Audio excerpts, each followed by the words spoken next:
Fred Cox is ready to kick off. Preston Pearson and Doug Dennison deep for the Cowboys. And Cox hits it very, very short. At the 20-yard line, Warren Capone has it. Capone tries to exchange it. It's picked up eventually by Preston Pearson, and Pearson is down to the 19-yard line. Autry Beeman down there, and Capone, who's a linebacker, had a tough time coming up with that one. Well, he received the ball. What he tried to do was turn around and hand it to one of those fast backs back there instead of him taking it and get as much as he possibly could out of it. He'd probably been a lot better off just catching the ball, getting behind the wedge and go as far as he could, Gary, rather than try to give it or hand it back there to one of those speedy backs that they have. At the 19-yard line, the Cowboys, who, by the way, fumbled the opening kickoff last week, having difficulty with the first exchange. The Cowboys, the number one offensive team in the NFC. Robert Newhouse, Preston Pearson, the running backs. Wide to the top of the screen is Drew Pearson. Staubach to Newman. Newhouse to the 20, and Newhouse to the 23-yard line. Robert Newhouse, fourth in the NFC in rushing this past year with 930 yards. And they were saying about Newhouse, John, he just kind of runs underneath people. Well, he's so small, really, for a running back, Gary, that a lot of times he can hide behind those big offensive linemen there and to pick up the needed amount of yardage you need. That's a big offensive line of Neely, Wright, Nye, and Fitzgerald. Golden Richards and Drew Pearson. Pearson having another outstanding year, and Gene Puget, the all-time leading tight end receiver for the Dallas Cowboys. Second down, 6. And running straight ahead to the 29 is Doug Dennison. Dennison, who has 7 touchdowns this year for the Cowboys to lead the club, advances the ball out to the 28-yard line. They're short by a yard and bring it up third down. Roger Staubach, a great competitor, the quarterback. Preston Pearson, what a steal he was this year from Pittsburgh. The man we mentioned just moments ago, Robert Newhouse, the fullback. Now Dennison is in there along with Preston Pearson. They have the 3 back eye offense. Now they split out of it. 3rd and 1. Dennison. And Dennison has the first down as he advances the ball to the 30-yard line. Now, John Unitas, I think the game plan of Dallas is to run right at Minnesota. Well, let's take a look at Jeff Seaman on his play number 50 as he comes up on in there to try to make the tackle. Gets knocked off by a very fine block. The runner picks the holes and able enough to pick up the first down. As you're talking, I think the Dallas Cowboys went into the ball game feeling that they could run right at fellas like Page and Eller and Marshall, and this is what they're doing right now. And there is that forward wall of the Minnesota Vikings. Staubach on a first down to Pearson. 30. Pearson is out of bounds at the 34-yard line. Wally Hilgenberg, the veteran linebacker out of Iowa, over there to make the stop, and it's going to bring up a second down and 6. We have a change in the linebacking corps. Fred McNeil's been starting the last 3 games in place of the injured Roy Winston, who we believe can play if called upon. He has a bad shoulder. But both of these teams, Gary, have excellent linebacking people, and they do a real fine job on it. 28 interceptions this year by the Vikings. That led the NFC, and Krause had 10 of them. Bryant with 6. They are a savvy defensive corps. Second down, 6 yards to go. Staubach to Edison again across the 40 to the 41-yard line, and he has apparently another first down. Hilgenberg, Jeff Seaman combining on the tackle, but it's a first down, and Dennison, who's fumbled only once this year, and 111 carries, guarding that ball very well. Well, they will guard the football. They don't want anybody to strip it from them, and being a little bit chilly out there, it's even more important to keep 2 hands on the ball because your hands will get cold, and you lose your manual dexterity out there when it's that tough out, when it's cold, Rick, Gary. That's a big word, manual dexterity. I looked that up in a book somewhere. I don't know what it means, but I thought I used it. First down from the 41. Pearson is back in. Dennison out. Pearson and Newhouse are running backs. In motion, Pearson. Here's the pitch to Newhouse. And Newhouse is going nowhere this time. Over there is Hilgenberg, along with a veteran Jim Marshall. Marshall, they say he's just like a young colt. He just gets better every year. Well, you know that Marshall is very plain at about 225. Let's take a look at it from the end zone play here as Roger Staubach pitches it out to Newhouse there. You see Wally Hilgenberg, 58, coming in and really breaking the play up as 3-up converge on to make the tackle. Well, Jim Marshall loses a lot of weight through the course of the year. As you mentioned, he starts at about 240 pounds. Now he's down to 225 and maybe less than that. He just can't keep it on in the course of the year. Second down now, almost 12 yards to go. Staubach, complete to Newhouse. to the 40, the 45, 50. He's in the Viking territory, and flags are thrown at the 49-yard line. Newhouse very close to the first down. Let's see what the penalty is all about. Let's see if we can pick up the referee, Chuck Heberling. You can see it flipping against the Dallas Cowboys. You'll see that happen a lot of times on the screen, John, as they try to get up the field. Well, the play was called clipping on 84, Gene Fugit right there, and it's a very good play. The ball was a little bit low right there for Newhouse. Arter didn't quite get it out to him. He had to go down for the ball. And let's watch it if you can see the play coming up. Well, we can't see the clip there, but Fugit was the guilty party, number 84. He's just down there trying to do his job. 62 for Dallas, clipping. Second down. And he got it. I did. That's because you're up here. So. Well, I can't see too well anymore. That's the problem. At the 35, you saw those receivers all right during your 18-year career. We have both receivers. Richards along with Drew Pearson. Split to the bottom of the screen. Second down now. 16 yards to go. Newhouse. 40 and to the 41-yard line. Robert Newhouse. Alan Page made the stop. Newhouse is 5'10", 200. We saw him in the dressing room before the game, and he is put together. He's a real fire plug. A hard-nosed football player who, remarkably, John, has caught 34 passes this year, being that short. Well, you see that the way they play the zones every morning, the linebackers dropping back so deep that they like to get the ball to those halfbacks and fullbacks and let them run with it, try to pick up as much as they can until they can draw the linebackers up a little bit tighter. Charles Young now in the backfield. Preston Pearson in motion. Third down, 10. Wide open.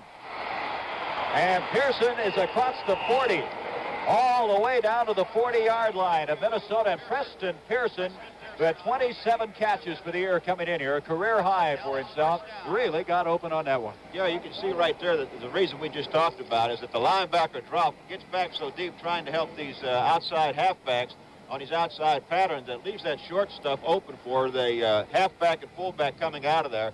And they've been taking that, and the halfback and fullback have been able to pick up the needed yardage whenever they really want it. That was a 19-yard pickup. You played with Preston Pearson of Baltimore. He was a started with us at halfback, didn't play the position in college, and we had to teach him everything. First down now, just outside the 40. Staba. Here he goes, and he's going nowhere. Because Carl Eller, the veteran who just seems to play a consistent game every Sunday, was there to drop him. Moose Eller on Roger Staubach. And at the 40, a gain of a yard, second and 9 yards to go. You talked to Roger. He said the ribs were bothering him, but he didn't want to run, but looks like he'll have to. Well, he's going to have to run with that defensive line coming in. But we mentioned before the ball game, Roger runs with the idea of picking up yardage and trying to get as much for the first down as he can, rather than like Francis, who target to, who runs around and looking for an open receiver. There you see the statistics on Roger as a rusher. In motion now comes Drew Pearson, second and 9. Newhouse gets to the 38-yard line, and that's all. As that forward wall now, led by Alan Page, starting to stiffen. What experience they have up front. Let's take a look at Page. As you see, you get a little head slap right there, and then comes back to the inside, seeing the play develop, and makes a tackle on Newhouse. I think the remarkable thing about Page is he may be playing his best football. He just seems to get better each year. He has great pride in what he's doing. Yeah, he's so quick, and the reason they like to run at him because he's so quick and his pursuit is so good, they figure they can blow him out if they go straight stuff right at him. 3rd and 7, the shotgun for the first time. Staba. And Drew Pearson, the intended receiver at the 30-yard line. Good coverage that time by Nate Wright and Terry Brown. Both of these secondaries are very good. We got a flag down on a play. It looks like we got a holding penalty by Dallas. But I don't believe Roger wanted to throw that football. At least I'm sure he would like to head it back because it almost was an interception. Try to throw it between two people, and that's very difficult a lot of times, especially the way the Minnesota Vikings play. Let's pick it up. Number 62, Dallas, holding, refused. John Fitzgerald is number 62, the offensive center for the Cowboys. They will refuse it and bring up a 4th down. So, Mitch Hups. We understand it's Hups, not Hoops.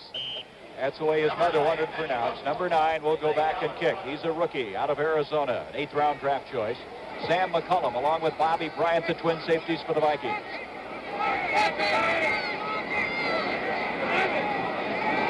Oh, snap. He's going for the corner. Cullum's going to let it hit, and it made it into the end zone. Just barely. The ball will come out to the 20-yard line. A 38-yard kick by Mitch Hups. Interestingly enough, Dallas coming in here, a young playoff team on the road, held that ball 5 minutes and 48 seconds with that possession. Well, they're sticking right to the game plan and trying to run right at Minnesota. Let's see what Tarkenton does now on first down. Chuck Foreman and Ed Marinero, the running backs, behind Tarkenton. On first down, he's going to throw. And it's complete to Stu Boyd, and Stu Boyd is going to lose some yardage on that play. He was looking long, then he dumps it off. Very good coverage that time by Charlie Waters, the strong safety. Boyd is good, isn't he, John, at getting to an open spot? He is. They do a real fine job on that. He was slow blocking right there, then saw that the linebacker wasn't coming, so he went out there and tried to help Francis. Boy, there's an offensive line. That right side, Ed White and Ron Yeri have been picked for the Pro Bowl. Well, Steve Rowley, Andy Meyer, and Tingelhoff doing a fine job for him, too. Gilliam this year with 50 catches, Lash with 37, and Boyd also with 34. He really throws the ball around. Second down now, 11. That's Marinero in motion. Foreman. And Chuck gets back that yard they lost to the 20-yard line. It'll bring up a third down. Jethro Pugh. They say Pugh is playing as well as he's ever played this year. Let's take a look here at Leroy Jordan, number 55 on this play. As you see, he stuffs the hole and then takes the Foreman on one-on-one. Does a real fine job of linebacking. One thing about Jordan, he's not very big, but he hits as hard as anybody. He has 6 interceptions this year, which tied his career high. Gary, I talked to Jordan this morning, and you know his weight's down to about 2.5. Can you imagine that for middle linebacker? Boy, he's a mean 2.5, though. Third down, almost 10. This is Gilliam. He made the catch. Mark Washington laying off of him, and Gilliam makes the first down catch to the 35-yard line. Let's take a look at Gilliam on a play right here. Let's see if we can follow him, see what he does here. Comes straight down the field, makes a little bit of an inside move, gets out of the way of Washington, number 46, and turns around. As you see what they'll call a little bit of a spin on. Washington almost had pass interference, so watch him avoid him right there. He tries to avoid him, reached over his shoulder, and did a fine job. Of course, the play was completed. John Gilliam with 50 catches. 777 yards. There's that doomsday defense forward wall. A first down. Chuck Foreman, 35, and Leroy Jordan was there. The former Alabama All-American over there, and a dropping. Little or no gain on that play, and it's going to bring up a second down. Chuck Foreman this year with 73 catches, a new record for the running backs. I remind you this telecast is presented by authority of the National Football League and is intended for the private use of our audience. Any rebroadcast or other use of this telecast without the express written consent of the Minnesota Vikings and the National Football League is prohibited. No gain on that last play, 2nd and 10.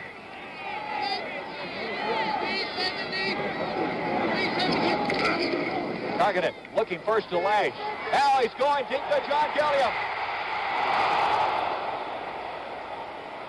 John Gilliam had beaten Mark Washington. Well, Gilliam had gotten out there. Francis went to pump with away from Washington, and then, of course, he just beat him on the outside.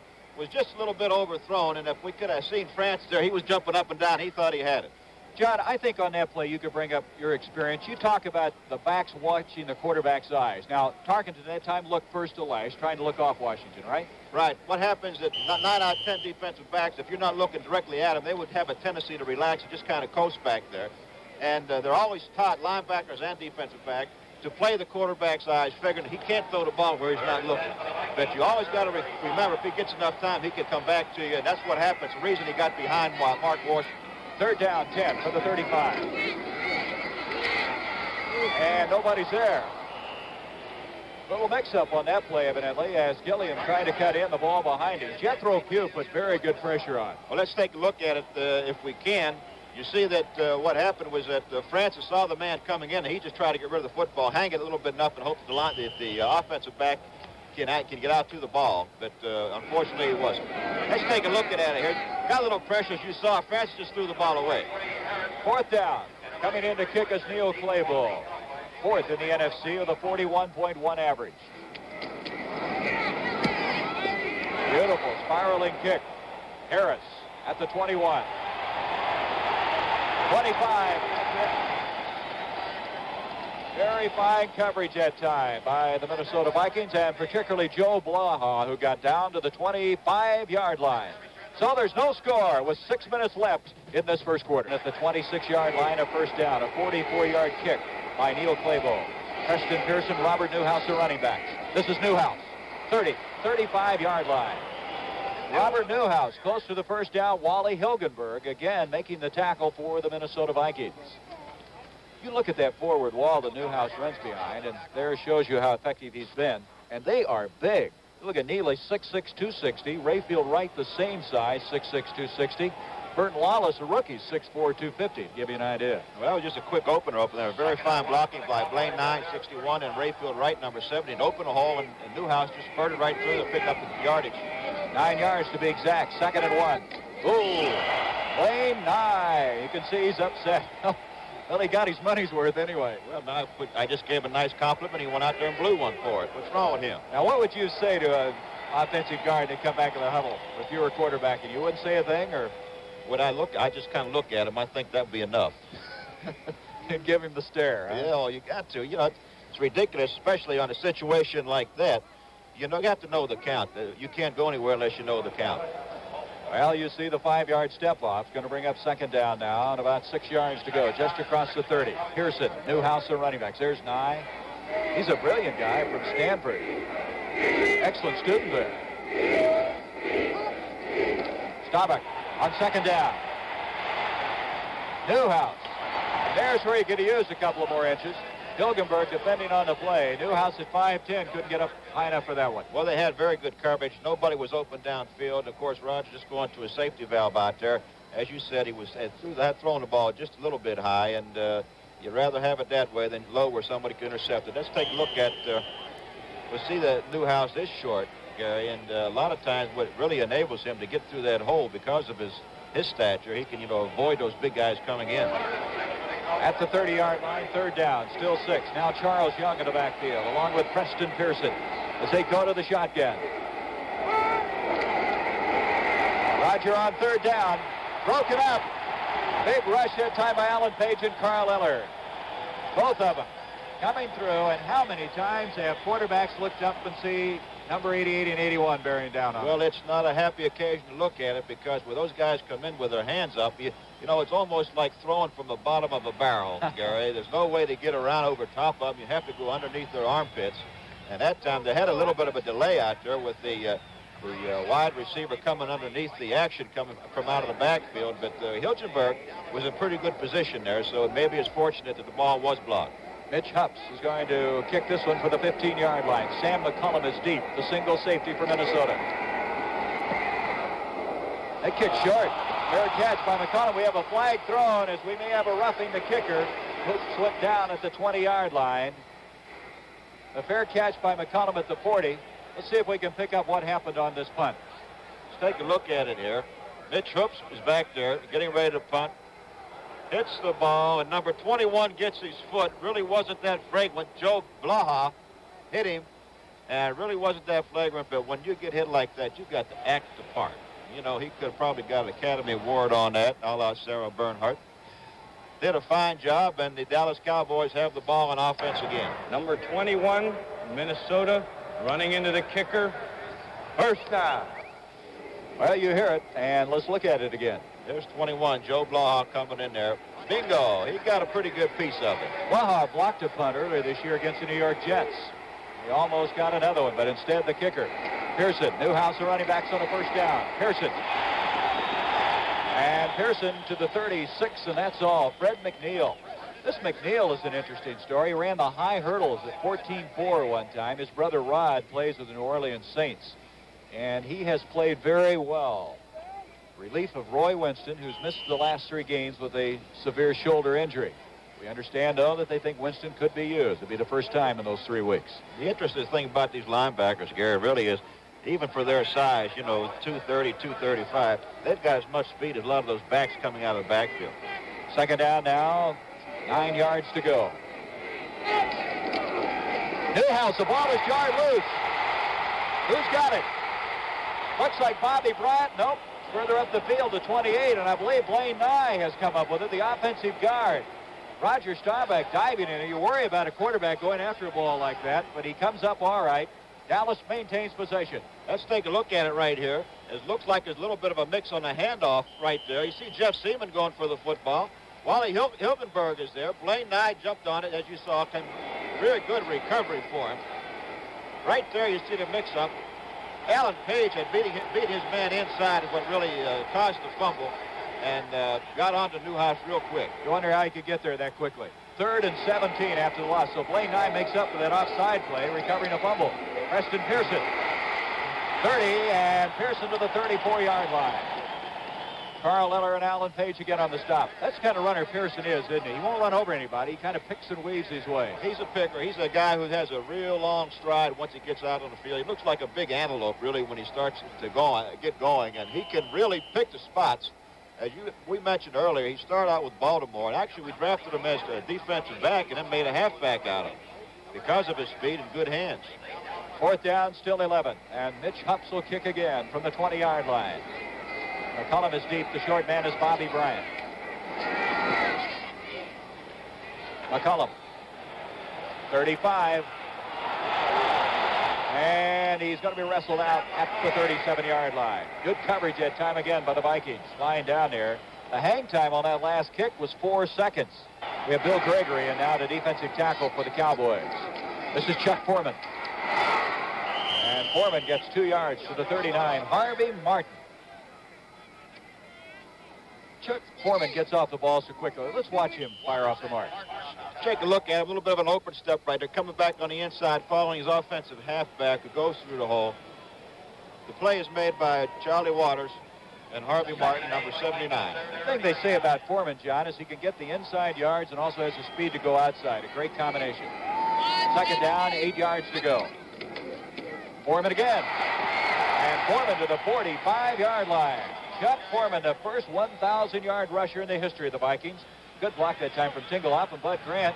Well, you can't tell whether he likes it or not. I tell you, Gary, a little story. This morning we went to church with the Dallas Cowboys here at the Marriott Hotel, and the priest there was come over to say a few words, and he said he didn't know anything about the Dallas Cowboys, so he tried to talk about it. He asked Bud Grant what he should do, and he said, take the word from me, don't say nothing. 3rd down now, a yard to go. Stu Boyd and also Krager in at tight ends. 2 tight ends on a 3rd and a long yard. Ed Marinaro, and it's going to be tough. Is he going to get it? I don't believe he did. Ed Marinaro tried to walk over somebody. Cliff Harris. They talk about Harris. They say he plays like a maniac, and he filled very quickly from that free safety spot. Chuck Foreman is trying to block on this play, but just couldn't quite get enough blocking done. Let's take a look at it right here. Chuck goes into the man right there, but really can't move him. They closed the gap real good. Too Tall Jones, number 72, came down and really closed the hole up. As you saw, the Dallas Cowboys, I believe, I'm not going to say whether they did or not, they looked like they stopped them short of the 1st down, but we'll have to see what the officials say. Well, Fran is asking for the measurement, and so they arrive on the scene. There's Bud Grant watching, and they are short by at least a half yard.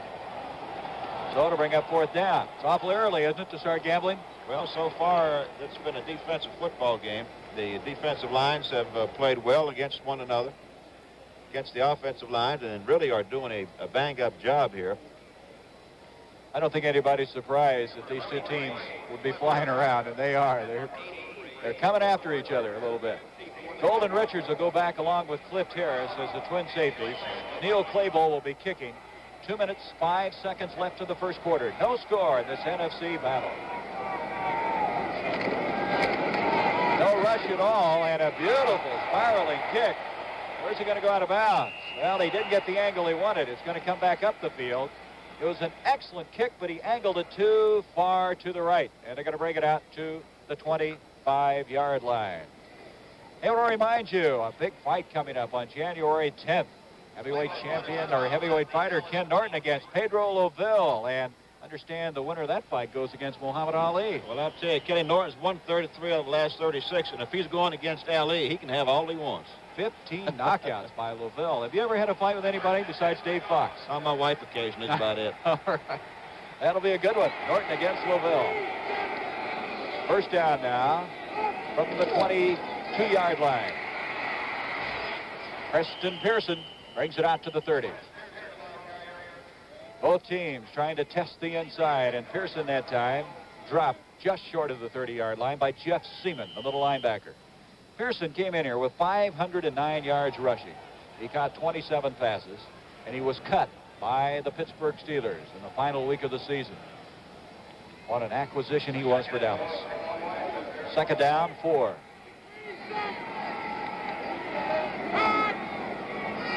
In motion goes Drew Pearson.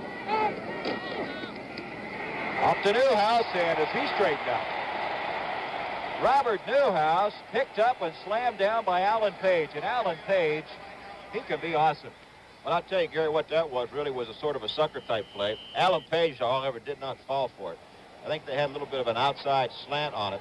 Newhouse trying to come back to the inside. That hopefully was vacated by Page, but Page said, "No, sir, brother, I'm right here, and you belong to me." And he's a 5-time All-Pro, and that's a very indicative of why he is. Picture tackle. Third down, 2. Newhouse, Pearson, the running backs. Staubach. Newhouse. Right between his legs. Fourth down coming up. Well, Staubach was just a little bit short with that ball. If he'd have been a little bit higher for him and put a little bit more stuff on, I'm sure that Newhouse wouldn't have missed. He had to reach back for the football, and that bothered him a little bit. You talk about Staubach as you see Newhouse going off. The thing I guess that epitomizes him most is he's just such a competitor. Well, Roger loves to win like anybody else does, and he's such a fine gentleman along with being a competitor that the players just kind of surround him all the time, and whatever he wants to do is fine with them, and they'll back him 100%. Ups to kick again. Oh, he fell down. McCullum from the 27-yard line. Warren Capone down there, and going nowhere on that play was McCullum, as again the Cowboys stringing it out very well. Kind of disappeared on that one. I'll tell you, Gary, he fell down on that one. The way he kicked it, maybe he should fall down all the time because he got his foot into that one real good. Well, this is a 42-yard kick, John. I guess it's like your golf swing. You don't care how it looks if you just get the ball. Now, he hit that soft spot we were talking about earlier right there, and I think it went down harder this time than when he did when Joe Blah hit it. From the 27 now, a first down.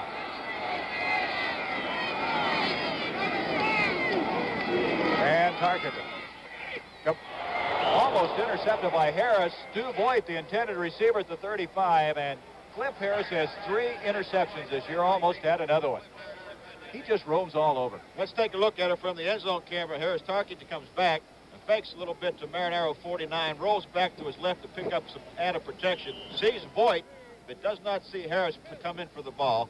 And a little bit slower with that football, I think Mr. Harris would have had himself another interception. John, you told me at the start of this game, you thought one of the keys was to keep Fran Tarkenton in the pocket. Don't let him scramble outside it. Yeah, Franny's at his best week, and he get outside there and make these guys move around a little bit more. Second and 10. He's in the pocket again, and he just got by Jethro Pugh at the 35, 40. Gets a first down. Jethro Pugh missed him by an eyelash, or he'd be clearing the box seat somewhere. Well, that's the situation. Jethro Pugh was in there on him, but he just did not get his hand on him. Let's take a look at it now and watch Tarkenton sit in the pocket here, looking for his receivers. Nobody is really open. And watch Pugh come in right here, who should have had him. He went for the spot that he was, and Tarkenton went underneath him and picked up enough yardage for the first down. I bet Fran knew he was around, don't you? He picked up 16 yards, which is, that's just a start for him this afternoon, I'm sure, the way he runs around back there. At the 44, first down for Minnesota.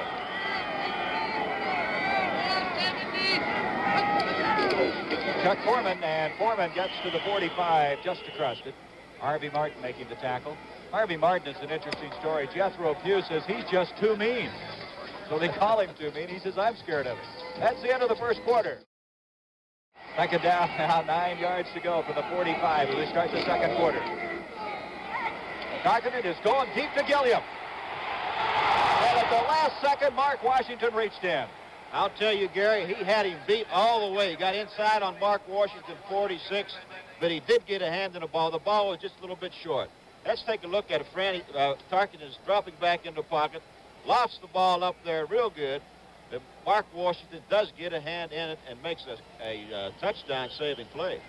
John, let me ask you now. Everybody's talked that you can't have single coverage on Gilliam, but yet there was single coverage. Well, what they do is they try to mix it up so that the quarterback has to guess with you occasionally, and Tarkenton really caught him in a fine situation that time with the single coverage on, and did go to Gilliam, but ball was thrown just a little bit short.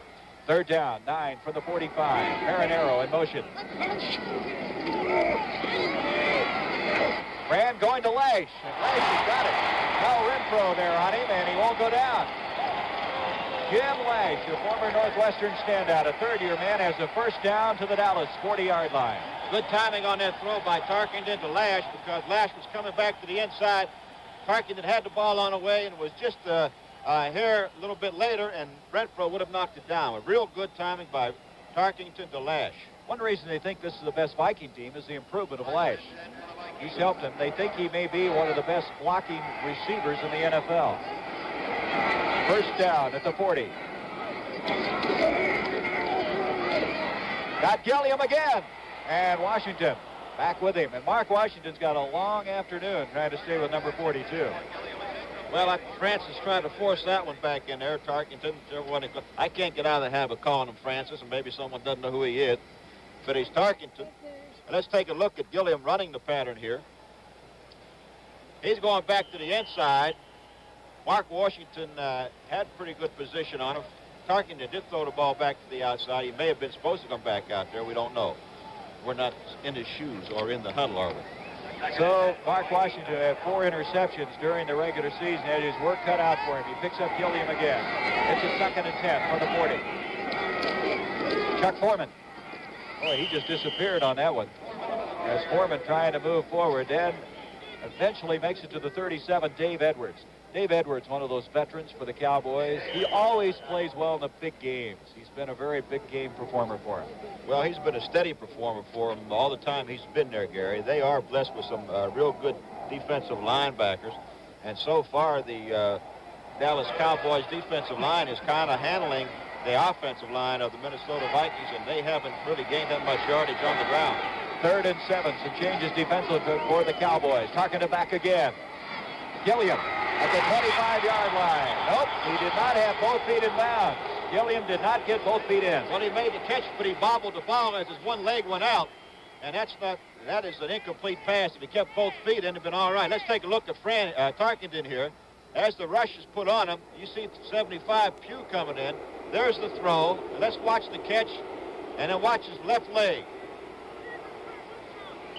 Then he bobbles the ball, as you see right there, does not have control of it, and the leg goes out.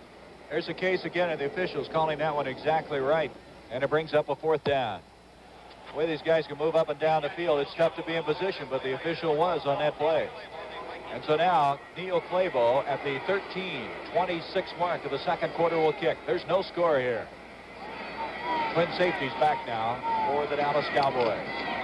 He's going for the corner. Cliff Harris has got it. Now he stepped out of bounds, evidently, at the 13-yard line. And Matt Blair, Harris discussing the situation. We have a flag back at the 40-yard line. Let's see what this one's all about. I believe we had somebody leave before the ball was kicked, and they're going to have to kick it again. We're going to only have 2 men leave the line before that ball is kicked. That'll be a 5-yard penalty, and I'm sure the Cowboys will make him kick it again. Well, they had a 25 yards on that kick, Gary, and sure, it cuts down on his average because he's angling for that corner. He does not want them to get a run back on him. So now you see Thomas Henderson there, along with Benny Barnes, and they're indicating they will take the penalty. A 5-yard mark-off.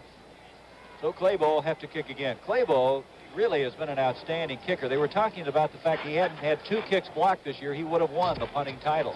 Instead, he finished 4th. Number 53 for Minnesota, illegally downfield.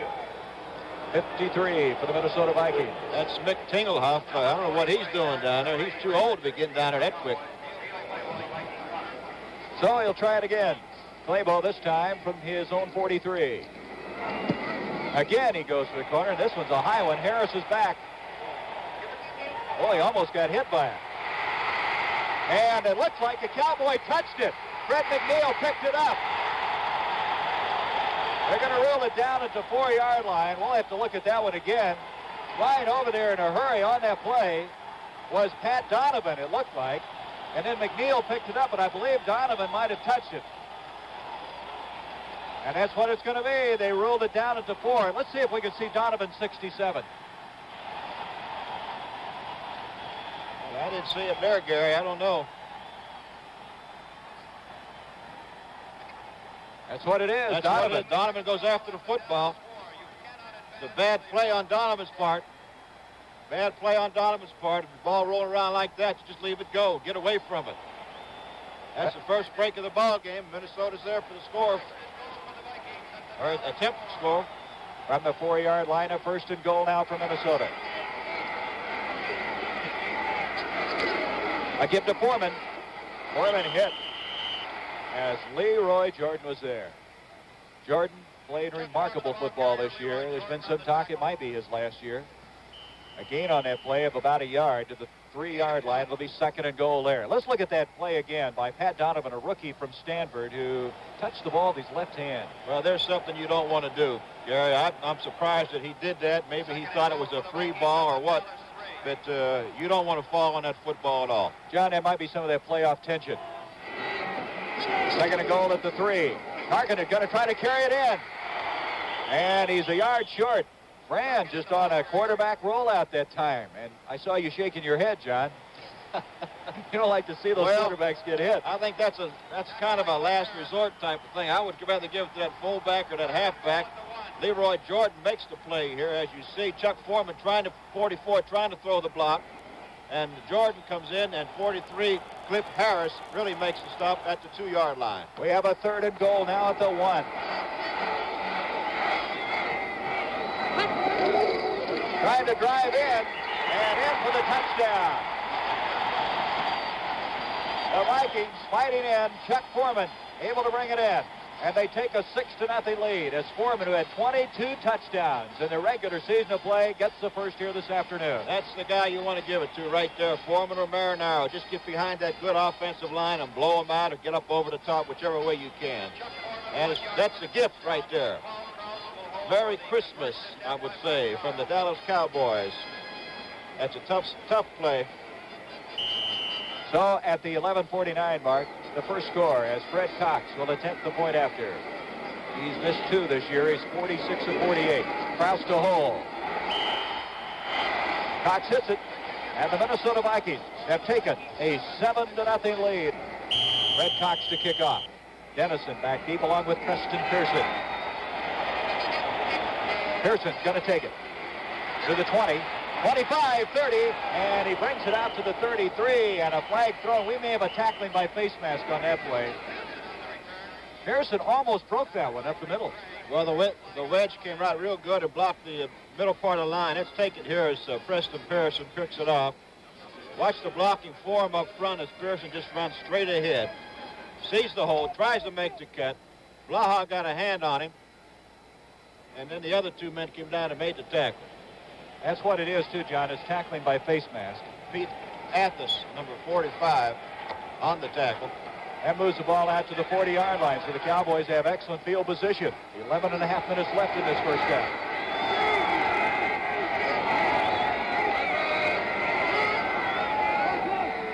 Drew Pearson goes in motion.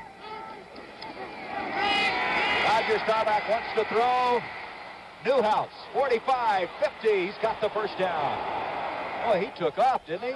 Goes all the way to the 48-yard line. Fred McNeil. Newhouse showed some quickness on that far sideline. Well, he was trying to go deep again. It's the same old thing that what happens is the linebackers really get back deep and shut everything off.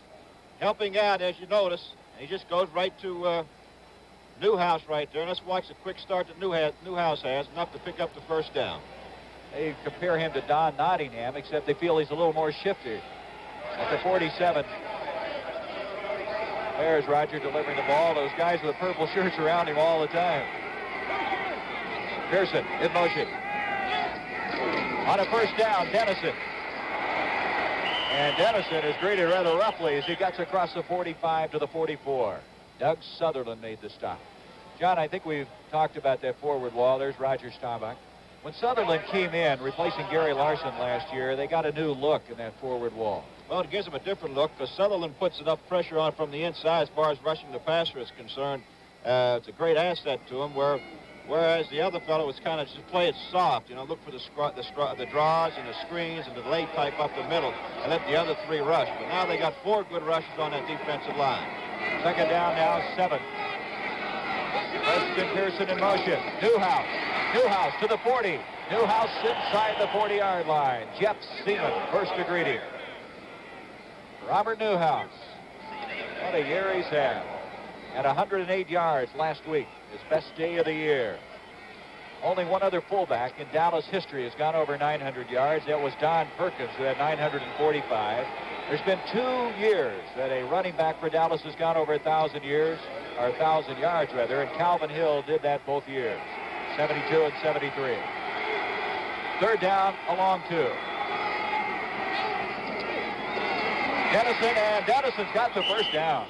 Doug Dennison, just short of the 35. He's been a good man on the goal line situations. You can see there, short yardage, he really goes after it. Well, that's that full house backfield right there. You see Newhouse and Pearson going into trying to open the hole along with Blaine Line, number 61, as Dennison picks the hole and dives for the first down.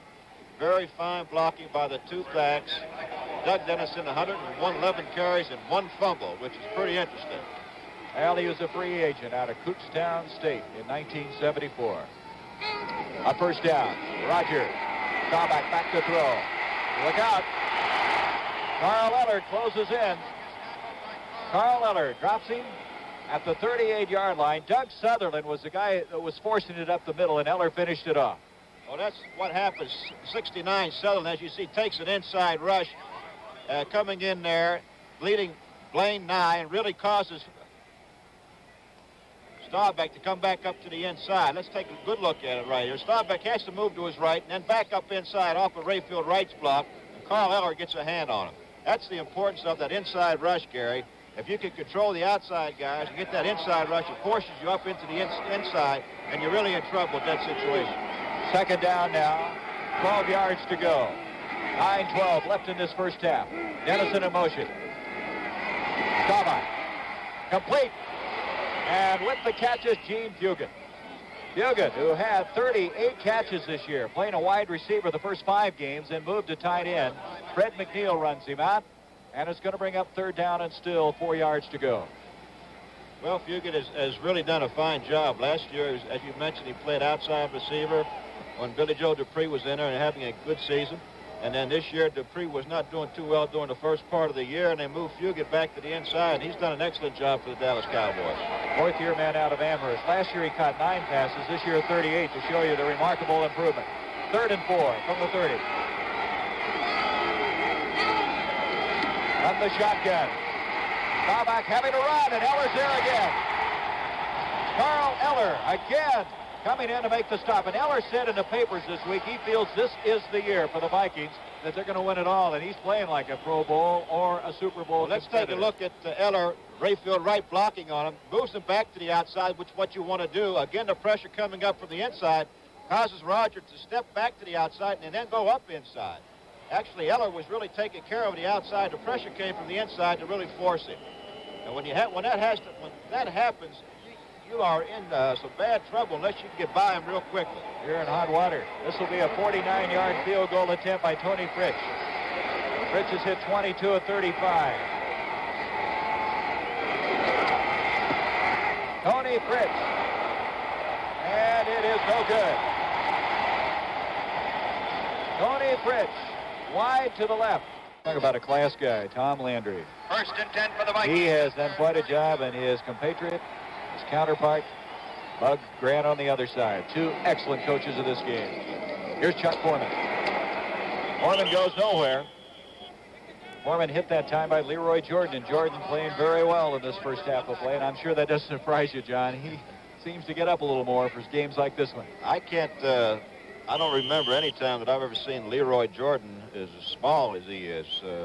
I mentioned to him this morning that his weight was really, really down. He's playing about between 2'5" and 210, and that's not big at all for a middle guard. So he makes up for that with his tenacity in there. Excuse me, John, from the 32 now, 2nd and 10, no gain. Ryan Tarkin got lots of protection. Jim Lash overthrown, and Mel Renfro's got it. Mel Renfro picks it off at the Viking 49. The veteran who had 4 interceptions, and Mel's been having a lot of injury problems. We didn't know until game time whether he would start or not. Well, Mel has had some problems with his feet, but you see Fran get back in the pocket. And that's the thing you want to do to him. Keep him in the pocket and put those arms up and make him throw out of that barrel. The ball was thrown high, and Renfro's back there in order to make the interception. Jethro Pugh, number 75, was in there, and raising those hands on Fran, or Tarkington, does give him a little distraction, Gary, but as we mentioned before, you're thrown out of a barrel when you really don't have the size, 6'3" and 6'4", like some of the quarterbacks have. The Cowboys with the ball, Preston Pearson, Robert Newhouse. In motion comes Gene Fugit. A give to Newhouse, and look who's there. Carl Eller again. Eller has been devastating in this first half.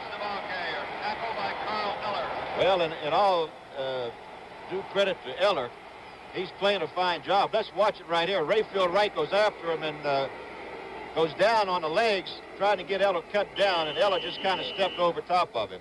You've got to get into Eller and not try to cut him because he's quick enough to get over on top of you.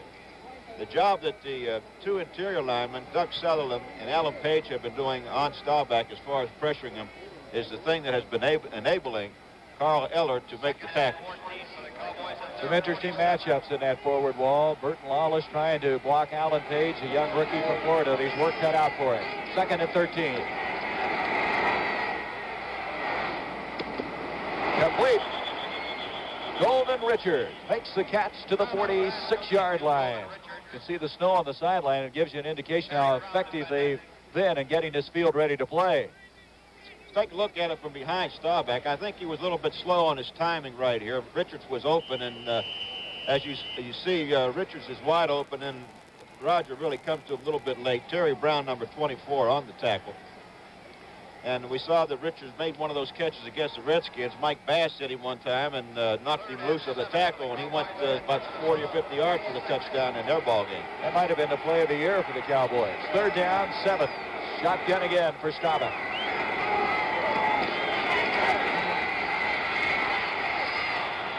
It's complete again to Golden Richards.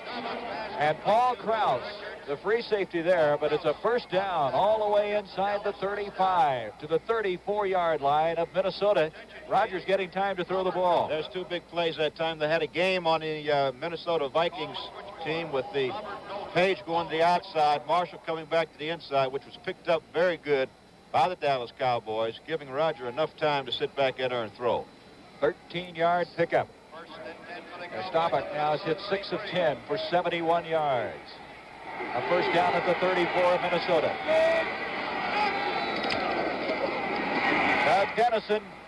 Dennison gets across the 30 to the 29-yard line. They continue to alternate the running backs, Pearson and Dennison, sending the play information through them. Brings up a 2nd down and 6. There you see the 2 running backs, Newhouse and Dennison. Dennison going up the middle, following Blaine Nye, number 61, on the block, blocking Sutherland. John Fitzgerald, number 62, in on the play, blocking as well. 2nd down and 6 yards to go. We're inside. 6 minutes left in this first half. 7-0. The Vikings leading. Newhouse. Newhouse is to the 25-yard line. Good blocking out front of him. Preston Pearson, in particular, did an excellent job of getting the corner turn for Newhouse. You know, Gary, Preston Pearson, as we mentioned earlier, was a big find for the Dallas Cowboys. He's gained 1,250 yards this season for the Cowboys. He leads the Cowboys in combined yardage, 509 yards rushing, 351 receiving, and 391 on kick returns. And he was cut by the Pittsburgh Steelers. His best day is 101 yards against Green Bay this year rushing. 3rd down, a yard to go. Dennison and Newhouse, the running backs. There is Dennison, and he's hit. I don't know if he got it. 3rd and 1, and Dennison was hit around the face mask and dropped. And that's what you were talking about, John, is they're going to win this game in the trenches, and there was an excellent example of it. It looked like Dennison's foot slipped right there as he got close to the line of scrimmage. It is a little bit muddy right there in the middle of the field. Let's take a look at it right here, see what happens to him. As you see him going up, plants that 1 foot, and right there he's met. No, he wasn't slipped. He just got met by Alan Page, 88. Well, they're short. going to bring up a 4th down, and Tom Landry now, with 4:47 left in this first half, is going to send in Charles Young, and they're going to go for it. Newhouse is coming out. That's a surprise. No, he's staying back in there. Started out. There's Landry on a 4th down now, and about, well, let's say 6 feet to go. Now Newhouse goes out. They have Young, Pearson, and Dennison in the I backfield. Now they split it. Oh, hit is Dennison. And he's not going to get it. What a defensive effort by the Vikings, particularly Wally Hilgenberg. He ran into a brick wall. Oh, did he? Wally Hilgenberg really knocked him. Let's take a look at it right here. There you see the ball handed. Preston Pierce is kind of waiting in there, looking for somebody. And then he bounces back outside. Wally Hilgenberg comes off and makes the tackle. Fine defensive effort. Chuck Foreman going nowhere. Bill Gregory, 77, and also Ed Too Tall Jones. You can't get back there much quicker than they did. Well, I'll tell you what, the best offensive play that the Minnesota Vikings have was the touch ball by Donovan, number 67, to give them the real fine field position on the 4-yard line. This defensive line of the Dallas Cowboys is certainly, at this point, outplaying the Minnesota Vikings forward wall. Billy Joe Dupree, a tight end for the Cowboys. They had a change. Calvin Peterson came in at linebacker, replacing Dave Edwards on this play. 2nd down, a loss of a half yard. 2nd, 10.5. And Tarkenton. Ed Marinaro over the middle. And with him was D.D. Lewis. Lewis is not a very big linebacker either, but he has good mobility. Let's look at Ron Yeri, the all-pro offensive tackle for the Vikings. He's blocking on Ed Too Tall Jones, number 72. As you see, the hands are out in there. This is permissible for the offensive line to do now, although it's not permissible to hold him like he is there. But he's blocking out Too Tall Jones, which is a job in itself. Kind of had a hole in that jersey, didn't he? Well, it's all is fair in love, war, and in football playing. 3rd down now. Almost 11 yards. Now only one set running back. That's Marinaro. Ran, as you saw, 4 for 12. Complete to Marinaro. 30. And he brings it out to the 35-yard line. Calvin Peterson and D.D. Lewis.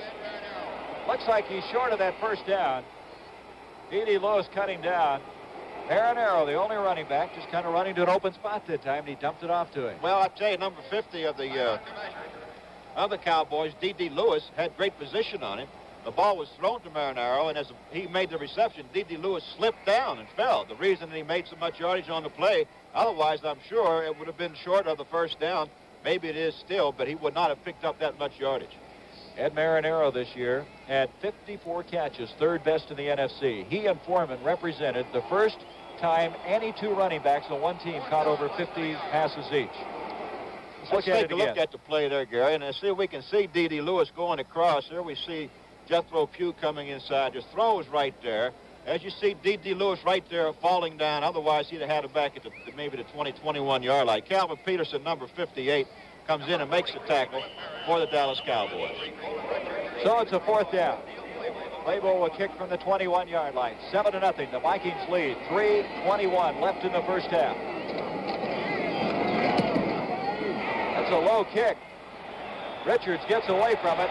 Joe Blaha is down there. Blaha is going to watch it go out of bounds at the 22. So at the 22-yard line, the Dallas Cowboys will have it. Well, coming up next Sunday, January 4th, the Los Angeles Rams in the NFC Championship game to play the winner of this one between the Cowboys and the Vikings right here on CBS. It should be a good one, Gary, regardless who wins the day. You know, the thing that impressed me about the Rams is they've had those injuries, but they have been able to come back, and everybody's playing well for them. They are. They're a good group of football players, and they're well coached out there with the Los Angeles Rams. I wonder who they'd like to have win this one. They've got a tough opponent, whoever it is. So now, at the 22-yard line, Dallas with the football. Pearson, Newhouse, the running backs. Preston Pearson, and Pearson gets to the 25, 26-yard line. You see an awful lot of gang tackling today. A running back really drawing a crowd. Well, the gang tackling is the name of the game. You just don't bring down good halfbacks and fullbacks with Pearson and Newhouse by one particular guy. You've got to have that extra effort by all defensive linemen and really go to the ball. The ball certainly will draw a crowd, as you know. And these guys were playing great football this afternoon. The defense and offensive lines doing the job on both teams. It's going to bring up a 2nd down and 6. Newhouse and now Doug Dennison in the backfield. Roger complete to Fugit. And Fugit trying to drag him for the 1st down, and he might have done it. Gene Fugit may have been able to bring Fred McNeil on his back far enough up the field for the 1st down, and he did. 2-minute warning is here now. 2-minute offense in effect. A 1st down for the Cowboys. To Preston Pearson, 30, 35, 40. Pearson to the 45, the 50. He's all the way to the 45-yard line of Minnesota. Drew Pearson doing a big block on that play. And as an end result, Preston Pearson goes all the way to the 45. There's a fine screen set up here by Staubach right here as he kind of hesitates right there and then draws the Marshall number 70 in on him. The throw to Pearson right there. Watch the blocking in front of him as Pearson picks his way downfield. Fitzgerald's down there. Number 61, Blaine Nye throwing a block there. A fine run, a fine play, fine execution by the Dallas Cowboys. Here we got a different view of it, what the quarterback looks at. As he drops the ball off to Pearson, then you can pick out the blockers right there. Pearson going up the middle, see some daylight. Paul Krause standing there waiting for him. He wants to stay back there as deep as he can and let someone else make that tackle. He wants to be the last guy, if possible, to have to come in and make the tackle. And they convert. Here comes Alan Page coming up behind. That was a 24-yard gain by the Dallas Cowboys. 1st down. Thus far, Staubach, 8 of 12 for 104 yards in this game. Leading receivers thus far, Richards 2 for 21, Pearson 1 for 19, Fugit's got 2 for 13. This is a 2-minute offense, and John Unitas, you were the best at this. And he's got a minute 44, 45 yards away. He's in pretty good shape to put it into effect. He's in pretty good shape, but you wouldn't believe me if I told you that Tarkington was the leading ball carrier for the Minnesota Vikings, would you? He's hit 5 of 13 for 39 yards. There's been a lot of offense by Minnesota in the 1st half. Roger Staubach on the 1st down, scrambling. Eller is after him. Carl Eller, who's just been unbelievable in this 1st half. Doug Sutherland again put the initial rush on, forcing him out of the pocket, and Eller got there. There's the importance of that good tackle up front. Sutherland coming back to the inside is missed by Blaine Nye right there. Forces Staubach outside. Rayfield Wright had fairly good position. Carl Eller, 81, chasing Staubach down, now making the tackle. Staubach on the 2nd and 18 from the shotgun. Gets away from Page. Being chased by Sutherland. And he gets out of bounds at the 48-yard line. Roger really having to scramble around now as the Vikings realizing he's going to put the ball in the air and just teeing off. Well, they're dropping back real deep. And there's something there, Gary, that if you saw Tarkington get outside that pocket, you would automatically see those receivers downfield coming back to Tarkington, trying to get to an open spot, get into Tarkington's view so he can find it somebody and drop the football off. That's something right there that the Cowboys did not do.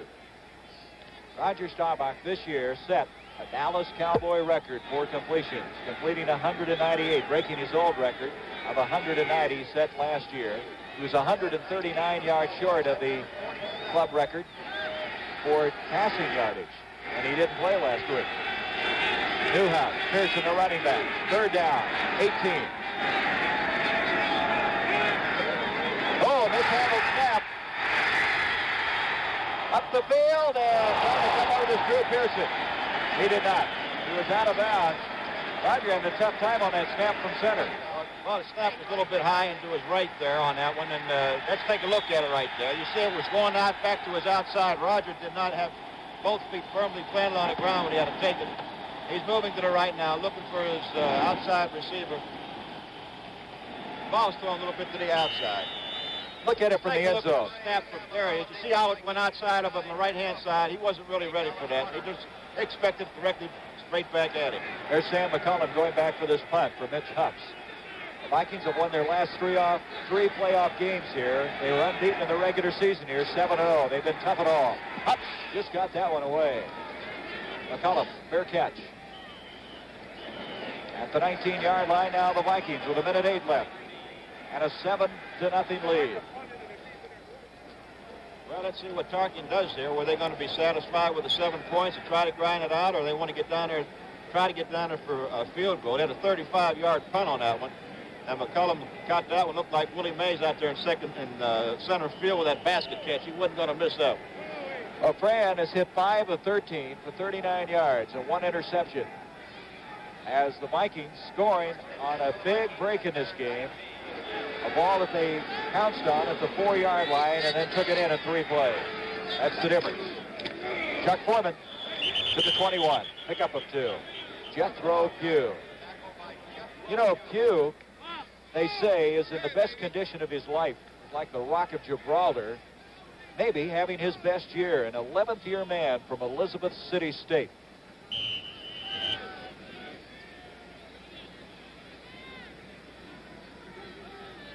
All right, there they are, Brent, Irv, and Phyllis. They'll have the halftime, the highlights, and what we can expect and what happened yesterday. Very interesting show coming up at halftime. They're in that trailer. They're down eating candy and everything else, probably. Nice warm view. Marinero to the 25-yard line.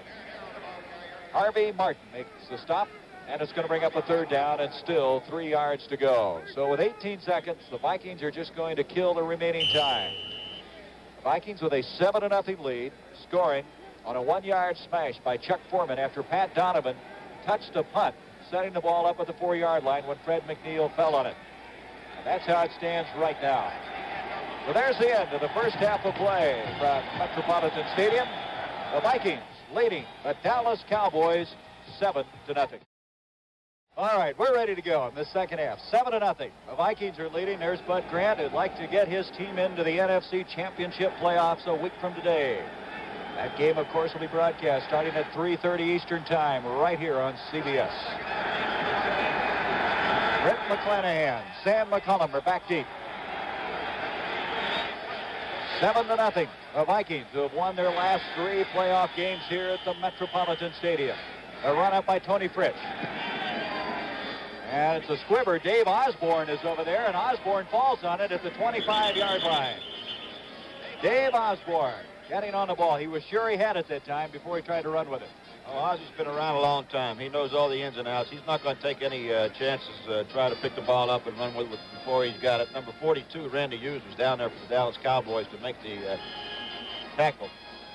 They have pretty good field position, Garrett. 25-yard line, not bad. Excuse me, John. Osborne, prior to this year, was the leading rusher for a season. He had 972 yards. And Chuck Foreman, of course, broke that when he went over 1,000 yards. From the 25-yard line now, the Minnesota Vikings have the first crack of the ball. On first down. And Marinero at the 40, 45, 50, to the 45. He's away from Leroy Jordan for a moment, and Jordan gets him at the 35. And he would have gone. Well, it was a big play. They isolated Marinero on a linebacker on D.D. Lewis. Let's take a look at Marinero coming at her on D.D. Lewis. Starts up inside, puts a pretty good move on D.D. D.D. lets him get on back on the outside of him, and Tarkin just lofted the ball back to the inside. Very fine throw. Big play by Marinero. Cliff Harris, number 43, and Leroy Jordan come down and make the tackle. You got a feeling, John, that they saw something. We talked about that at halftime. Well, they isolated him on the linebacker. That's what you try to do. 40-yard play. Chuck Foreman. Foreman for 2. 40-yard pass completion that time. There's Roger Staubach. Ed Too Tall Jones making the stop. Roger in that first half completing 8 of 13 passes for a total of 100 yards. So at the 33-yard line, second down now, and 8 yards to go.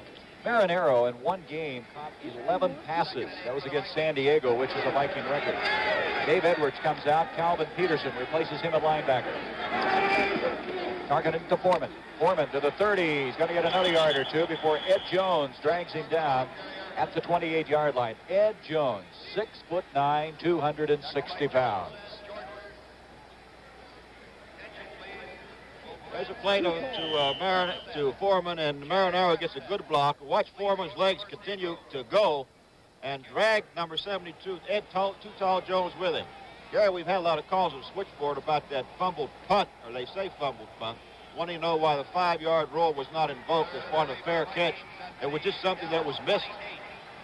Well, it's a judgment call. And now at the 29-yard line, it's third down, 3. Tarkenton. John Gilliam. Al Renfro defending on that one. Renfro already with one interception, and Gilliam hits the deck. It's a little bit icy off that football field right there.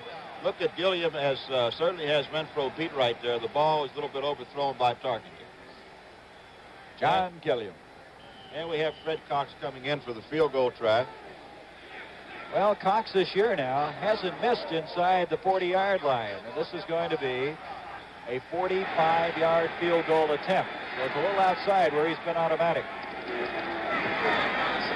Cox, and the kick is not going to make it. It's short and to the right. So Fred Cox, who hit 13 of 17 attempts coming into this game, does not get it. Preston Pearson, Robert Newhouse, the running backs.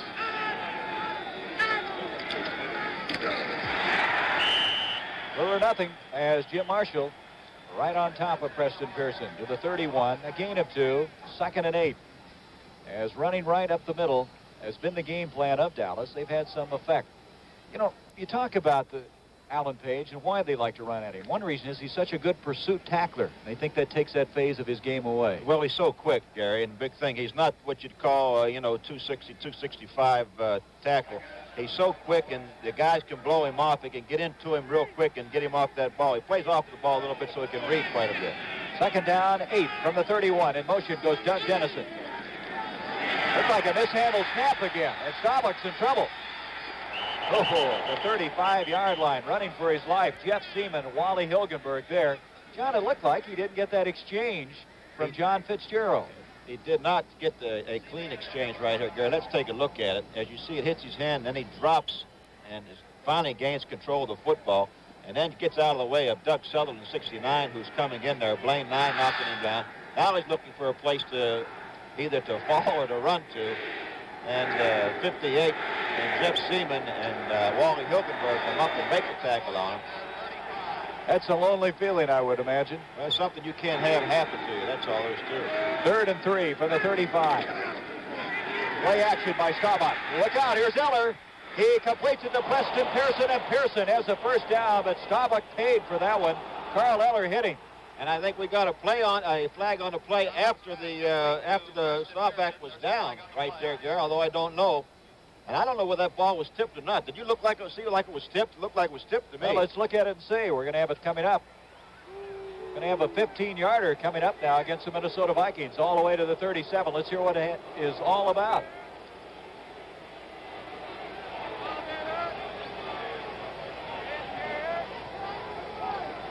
Let's take this little bit of a play-action pass right there. Fake the fullback coming up. And Staubach going back. Eller coming in, hitting him. And watch Preston Pearson get the catch.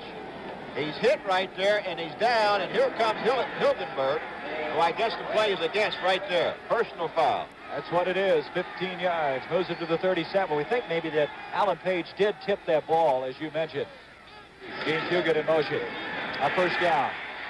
Tarkenton complete. To the 25, Billy Joe Dupree to the 20-yard line. Dupree to the 20, another first down. Dupree catching 9 passes in the regular season, the former Michigan State All-American, and now the Cowboys are rolling. Well, they're in real good field position right here, and that was a big play for them. Dupree really just kind of sneaking across the middle on it. Let's take a look at it here. As you see, everybody going to the strong side. Dupree moving from his tight end position. He's coming right across the field. Staubach following a gain of 18 yards. 1st and 10 on the 20. Roger Staubach trying to tie this game up from the 20-yard line. Pearson and Newhouse, the running backs. Roger almost across the line of scrimmage, and now he does. As Fred McNeil runs him out. Roger wanted to throw deep. It looked like Fugit in the corner down there, and also Drew Pearson, but couldn't get him open. You see Tarkenton 6 completion for 15 for 79 yards, and Roger Staubach 10 for 15 for 130 yards. But the Vikings have the 7 points on the board, and that is the difference at this point. Well, he picked up on that play a couple of yards scrambling. 2nd and 8. Newhouse and Dennison now in the backfield. Staubach that time rolling outside of Carl Leonard, getting some more time. I would think that he would have decided to run a little bit sooner on that. He had a guard in front of him, and he had plenty of room to go with it. From the 17-yard line. Now Dennison to the 10. Dennison has another first down. It'll be a 1st and goal as he's at the 7-yard line. Nate Wright dropped him, and Doug Dennison done a very good job running inside against Minnesota. Well, Rayfield Wright doing a fine job on Carl Eller on that one, and then Dennison, of course, just picking his hole after the blocks are already made and picking up some real good yardage. Going down, it was first down for the Dallas Cowboys on the 8-yard line. So a 1st and goal, Newhouse and Pearson, as the Cowboys have put this drive together very well. Roger gives off to Preston Pearson, and Pearson's to the 5, and that's all. It'll be 2nd and goal there. Jim Marshall inside. Jerry, down here is where it really gets tough now. These guys just kind of digging in like a bunch of bulls on that offensive and defensive line, trying to blow each other out and just trying to create a little bit of a gap for these guys, Dennison and Pearson and Newhouse, so they can squeeze through there. They're going to bring in an extra tight end now. Billy Joe Dupree has come back in. Going out of the ball game is Golden Richards. So Dupree and Fugit are in there on a 2nd and goal from the 5. Preston Pearson, 6'1", 205, quite a basketball player at the University of Illinois. This is Pearson. The 5 hit hard at the 4, and that's all. Good reaction by the Vikings, particularly Carl Eller forcing. And it's going to bring up a 3rd and goal. Terry Brown on the tackle. Let's take a look at it right here. Staubach handing it off to Pearson. Sutherland out there. Seaman coming up. Eller stringing everything out. Gets the initial contact. Terry Brown, number 24, and Doug Sutherland, 69, finally make the tackle. Different angle on this shot here. As much like the play of Carl Eller, who really forces the play. Good tackle by Sutherland and Terry Brown. Very important play now. 3rd and goal at the 4. Newhouse, Dennison in the backfield. I give to Dennison, and he is very close. He's in. He is in for the touchdown. Doug Dennison diving forward, and we just mentioned ago how tough he's been on the short yardage situation. Well, that was a great surge by that offensive line over there. Blaine Nye and Rayfield Wright on that side, and really moving them. Fitzgerald, number 62, got Page and tried to move to the outside. Dennison fixed the hole. Seaman on the tackle, but he's across that goal line. And now the chance to tie up the game is Tony Frisch. That was a 72-yard drive in 9 plays. And Dennison Here's the play from a different angle, Gary. Same result. Tony Frisch adds the point after. And it's a brand new game now. Doug Dennison, who scored 7 touchdowns in the regular season of play, has knotted this game up on a good effort up the middle. He just did get those arms in. You can see how he's protecting that ball. He does an extremely good job of that. One time you can't afford to lose it. It's not that close, Gary. Fumbled once in the regular season. Tony Frisch kicking off. Sam McCullum lets it hit. And he can't find the handle. Oh, that lost his head at the 13-yard line. So the Vikings don't have the field position they want. 7-7 to score as the Cowboys on that last drive of 72 yards in 9 plays tying it up. Randy White and Thomas Henderson forcing a tackle on this last play. And at the 13 now, Rand Tarkenton's crew has the football. There's Roger. Boy, he was impressive on that drive. He was. He did a fine job taking him down there. And, of course, that big penalty on personal foul penalty helped him a great deal. Rogers 10 of 15 for 132 yards now. Rand, play action. He is going deep to Chuck Foreman. And Foreman can't hang on. He and Charlie Waters are having quite a battle. They were kind of jostling each other, and Foreman, I think, thought he might have been interfered with. Well, he had him turned around quite a bit. Looked like they hit that soft spot down there right on the 40-yard line there, and Waters almost lost his footing. We'll get a look at it here. There you see Foreman looking the ball. Waters not seeing the football. There was no interference at all. He hit him after the play was over. That was just kind of a love tap to let him know he was around there. Tarkenton now 6 of 16 for 79 yards. Dave Edwards comes out of the game. Calvin Peterson replaces him at linebacker. As there's the Minnesota Viking crew. 2nd and 10 for the Vikings at their 13. 2nd and 10 from the 13.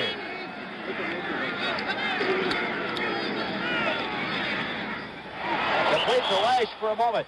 Looked like Lash might have it at the 25 as Mel Renfro defending. And again, we've seen the Vikings before this year, John, and it appears as though Fran is not going out of that pocket as much as we've seen in the past. Well, I think the big thing, talking to the offensive, defensive coaches, Ernie Stotner this morning, and telling me that they're going to try to keep him in the pocket, and that's the way that you got to do with him. You can't let him out the pocket.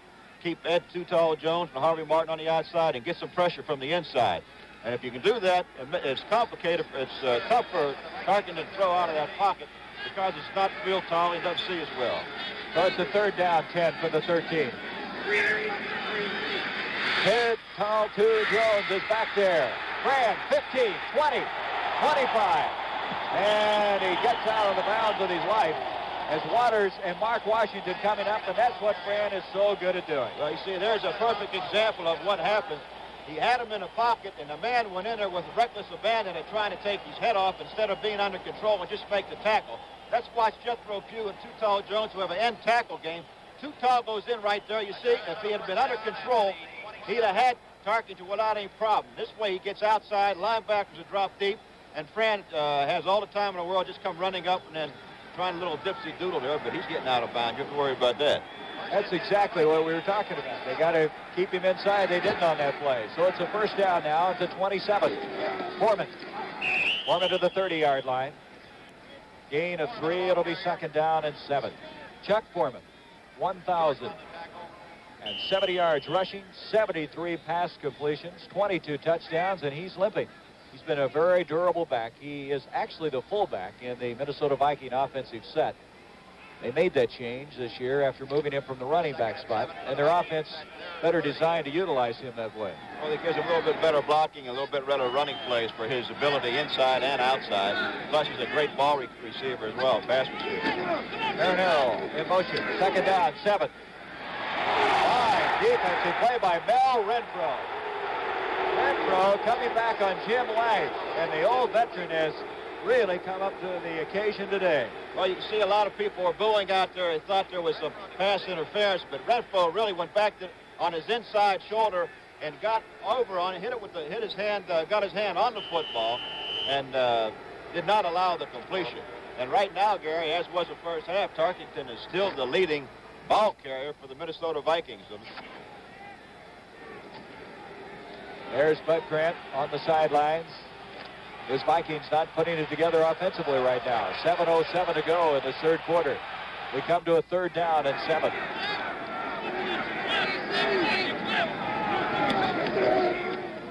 Tarkington. Look out.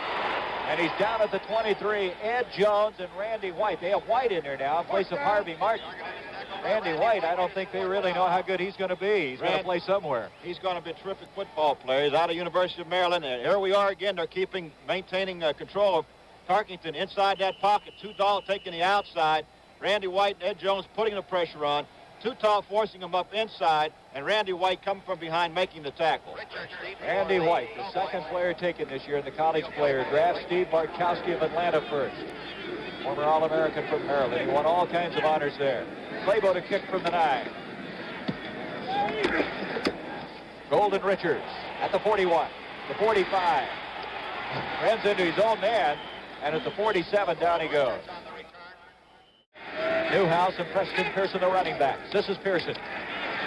Pearson spinning to the 49 of Minnesota. Wally Hilgenberg, who's been on a bunch of tackles here today, made that one. Hilgenberg, just an excellent athlete, one of the better athletes on this Viking team. Take a look at here, Pearson taking the ball. Sutherland right there gets a hand on him, but Pearson kind of twists out of the hole. Hilgenberg, number 58, coming up to make the tackle.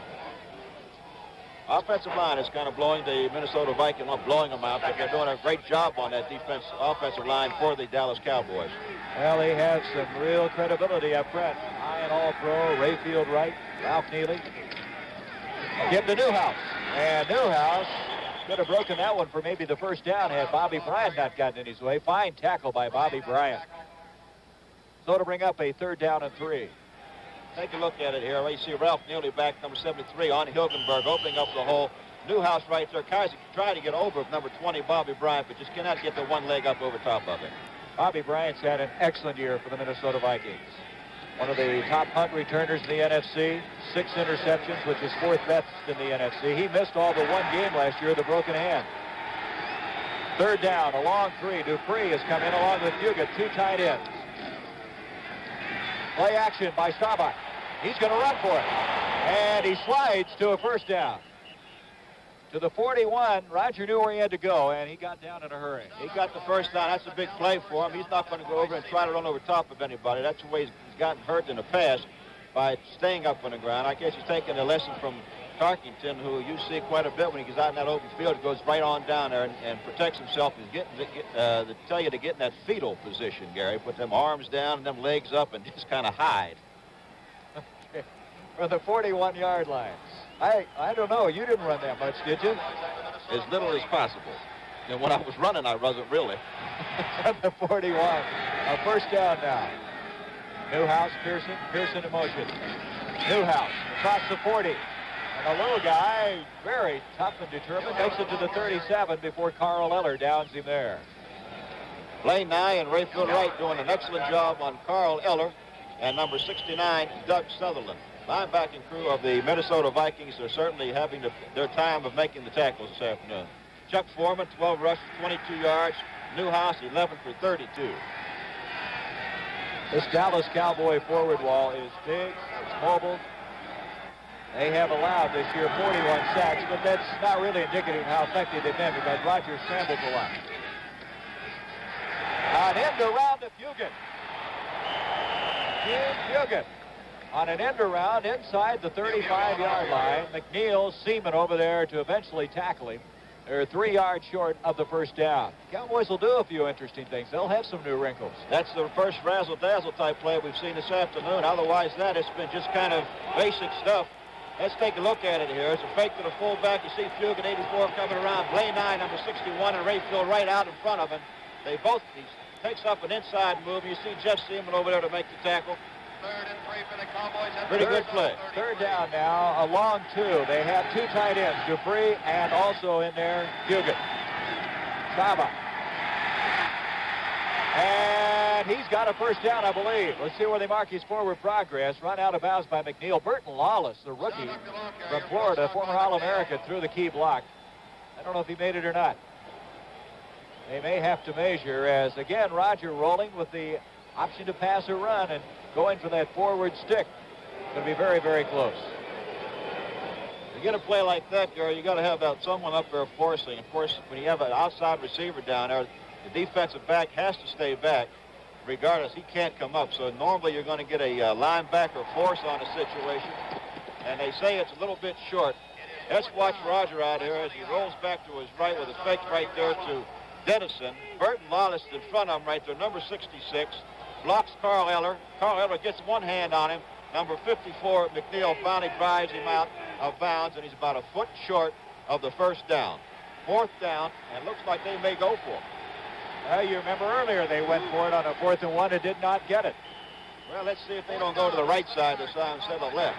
That was back in the second quarter. Now here in the third quarter with 3:01, a fourth and a matter of a couple of feet. Dennison and the bread and butter guy gets the first down. He has been worth his weight in gold here this afternoon on those short yardage plays. Well, they missed it the last time as when they went over the left side, tried to go over Page and Hilgenberg. This time they went over Sutherland. Siemens coming in here. Eller gets knocked down. As you see, Paul Krause, number 22, and Terry Brown, number 24, up there trying to make the tackle. Robert Newhouse with a fine block in front of Dennison. So the Cowboys are 1 for 2 in fourth downs at the 30-yard line of first down. Preston Pearson. Pearson hit for a yard loss. Real penetration made that time by the Minnesota Vikings. They reacted extremely well to it. Wally Hilgenberg back there. He's been a starter since 1968 for the Minnesota Vikings. His 12th year. He was a college teammate of Paul Krause at Iowa. They were both co-captains, and their coach is Jerry Burns, who's an assistant now with the Minnesota Vikings. Well, Hilgenberg was in there so quickly. They actually had a blitz call on the situation, and he read the play very good and got his head in there in time to get Pearson. Second down now, 11. Dennison back in along with Newhouse. 7-7 to score. Saba to Newhouse to the 20, and Newhouse to the 17-yard line. Nate Wright up there, and the little guy waving his arms over there, so he noticed him. Well, I'm sure he was kind of afraid that maybe Staubach wasn't going to see him because he was open at the start of the play. Let's take a look at it here from our ground camera. As you see Staubach going back, he wants to look down that field as long as possible, and then at the last second goes to Newhouse. As you saw Carl Eller and also Alan Page come in and put the arms up. There's Nate Wright making the tackle and making a save, and Newhouse making a definite effort to get the first down. A first down at the 17. Drew Pearson, 88 in motion. To give to Newhouse, and Newhouse to the 15-yard line. I think that last play, John, really shows me what you've talked about all year, and that's the defensive coverage up. That was an example of Staubach looking left and then throwing right to Newhouse. Well, you have to do it, Gary. These guys concentrate so much on the quarterback's eyes that unless you do something with them, you know, you're not going to be able to find that open receiver. And they just kind of let Newhouse alone that time. Of course, Roger wanted that deep person down there if he could get him. And then coming back to that auxiliary man at the last second, which he's been doing so well this afternoon. Gain of 2 on that last play. 2nd and 8 from the 15. Look out. Gets away. Newhouse couldn't make a move as he was covered very well by Matt Blair, a second-year man out of Iowa State. But what really messed that up was Fred McNeil getting through there so quickly. I don't think Tom Landry was too happy about that last play. Let's watch it. There you see the play. Look at the expression. Oh, come on, Tom, say something. He was quite a defensive back. I don't know what he's saying, but I'm glad we can't hear it.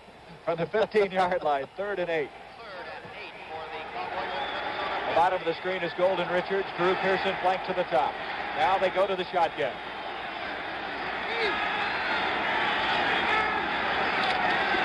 Third down. Preston Pearson, and he made a fine catch. He's going to be short, however, I believe, of that first down.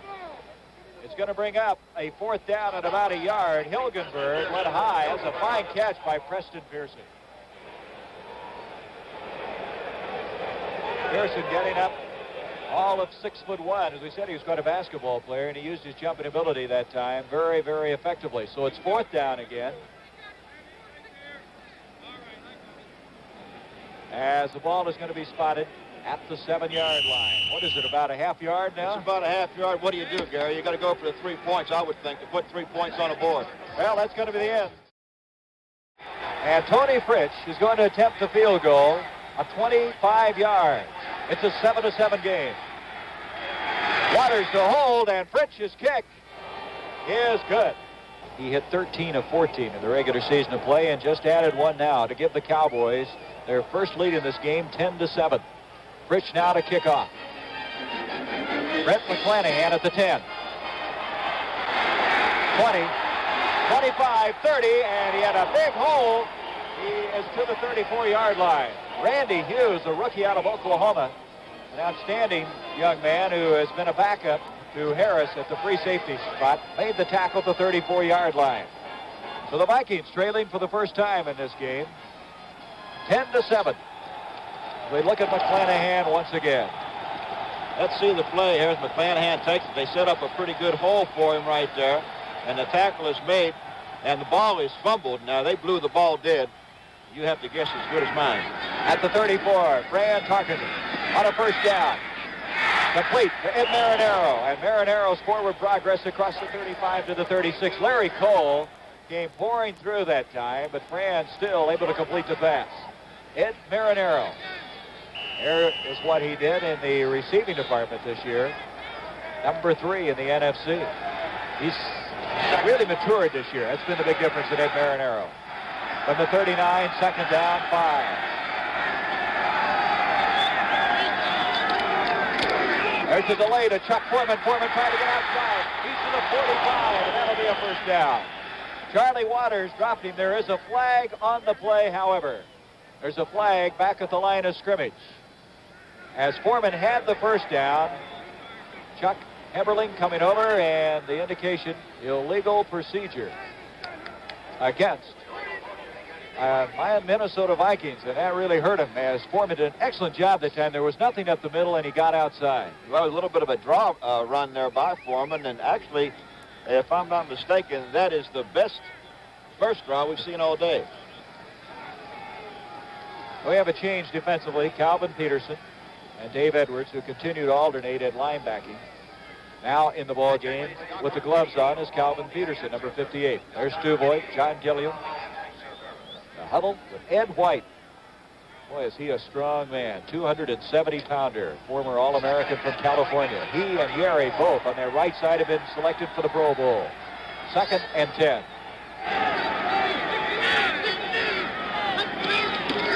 Chuck Foreman trying to do it again, and nothing. He disappears as Jethro Pugh and Larry Cole make the tackle. Cole playing inside after playing a defensive end so many years. He was moved in when the retirement of Bob Lilly came around. So it's going to bring up 3rd down and still 9 yards to go. Chuck Foreman's had a tough time. 14 carries thus far in this game for 27 yards. Still, Tarkenton's the leading ball carrier for the Vikings. 3 for 32. To show you how effective Dallas has been. 3rd down, 9.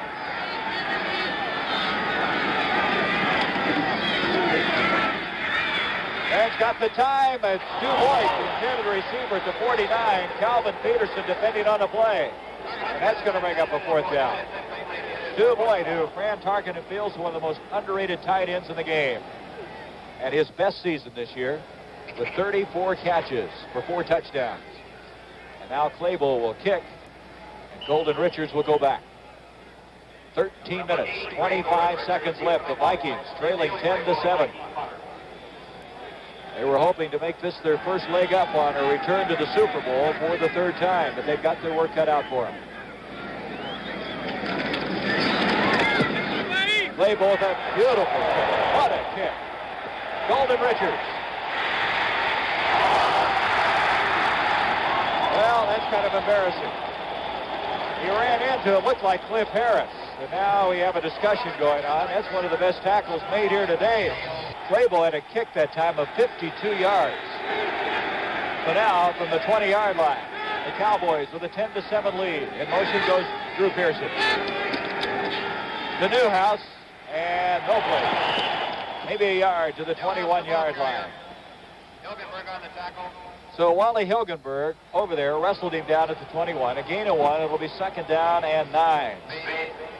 Claypool on that last kick, John, I've always wondered about this. He had a hang time of 4.3 seconds, meaning once the ball hit his foot and was caught, 4.3. That's very good, isn't it? You can get around 4 seconds. It's very good. He tried to keep it up for at least 4 seconds. Another, what that does is let your men get down underneath the kick, and normally you don't have one that's run back on a situation like that. Unless when it's a real deep kick, and then the guys can't get back there down there too soon. I'd kick your coverage, in other words. Right. 2nd down, 9. Newhouse and Dennison. Running backs, and Fugit in motion. Roger Staubach throwing under pressure, complete to Dennison, and Dennison at the 25. Boy, Paul Krause hit him in a hurry. Paul Krause, along with Fred McNeil, forcing the play.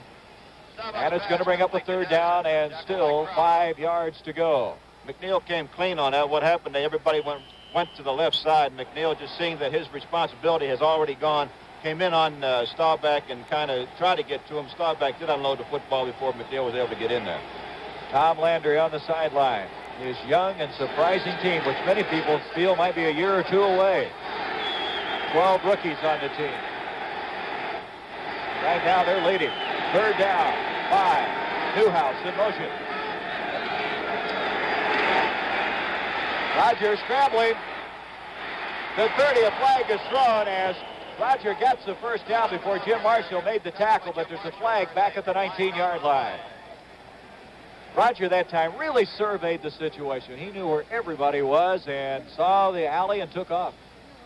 He's got that great vision. They talk about peripheral vision in quarterbacks. They say you had it, and there was an indication of Roger with it. They're going to bring it back anyway. A costly penalty for the Dallas Cowboys. Earlier, it was the Vikings who had a very costly penalty. This one moving it back to the 20-yard line. Well, now's the time they can't really afford these type of penalties, Gary. They got to try to maintain possession of that football and don't do anything, don't do anything stupid. Just try to keep the football and grind it out and make those 1st downs. Don't come up with anything real fancy at this particular point. Charles Young now in the running backfield. A third down after that 5-yard illegal procedure. 3rd and 11. Roger going deep to Golden Richards.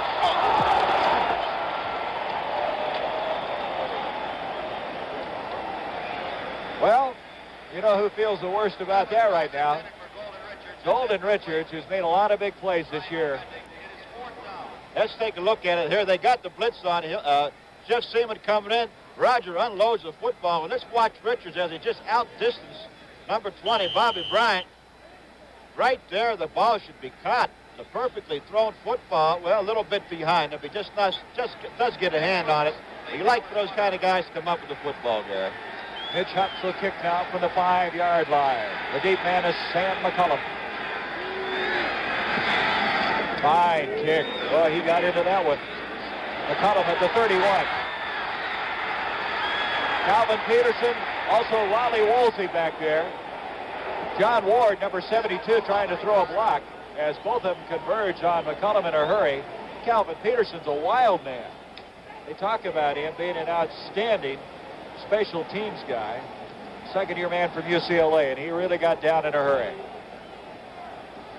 So now from the 30-yard line, I want to remind you the NFC Championship game a week from today, and it might be right here, but the Vikings are going to have to win it, as we'll have it on CBS beginning at 3:30 next Sunday, and either here or Los Angeles. Well, whatever it is, Gary, you know it's going to be a good football game, as is this afternoon. Boy, this is a dandy, isn't it? From the 30-yard line now. A first down. Fran Tarkenton. He's cranking up to Gilliam. Intercepted almost. Almost picked off. Mark Washington, who's done a very good job down on the play. And we have a flag back at the 35-yard line. Mark Washington is going to dream about number 42. He's seen him so often running stride for stride. There's Mark Washington going up the football. That just lets it go through his arms. His eyes did not follow the football down into his hands.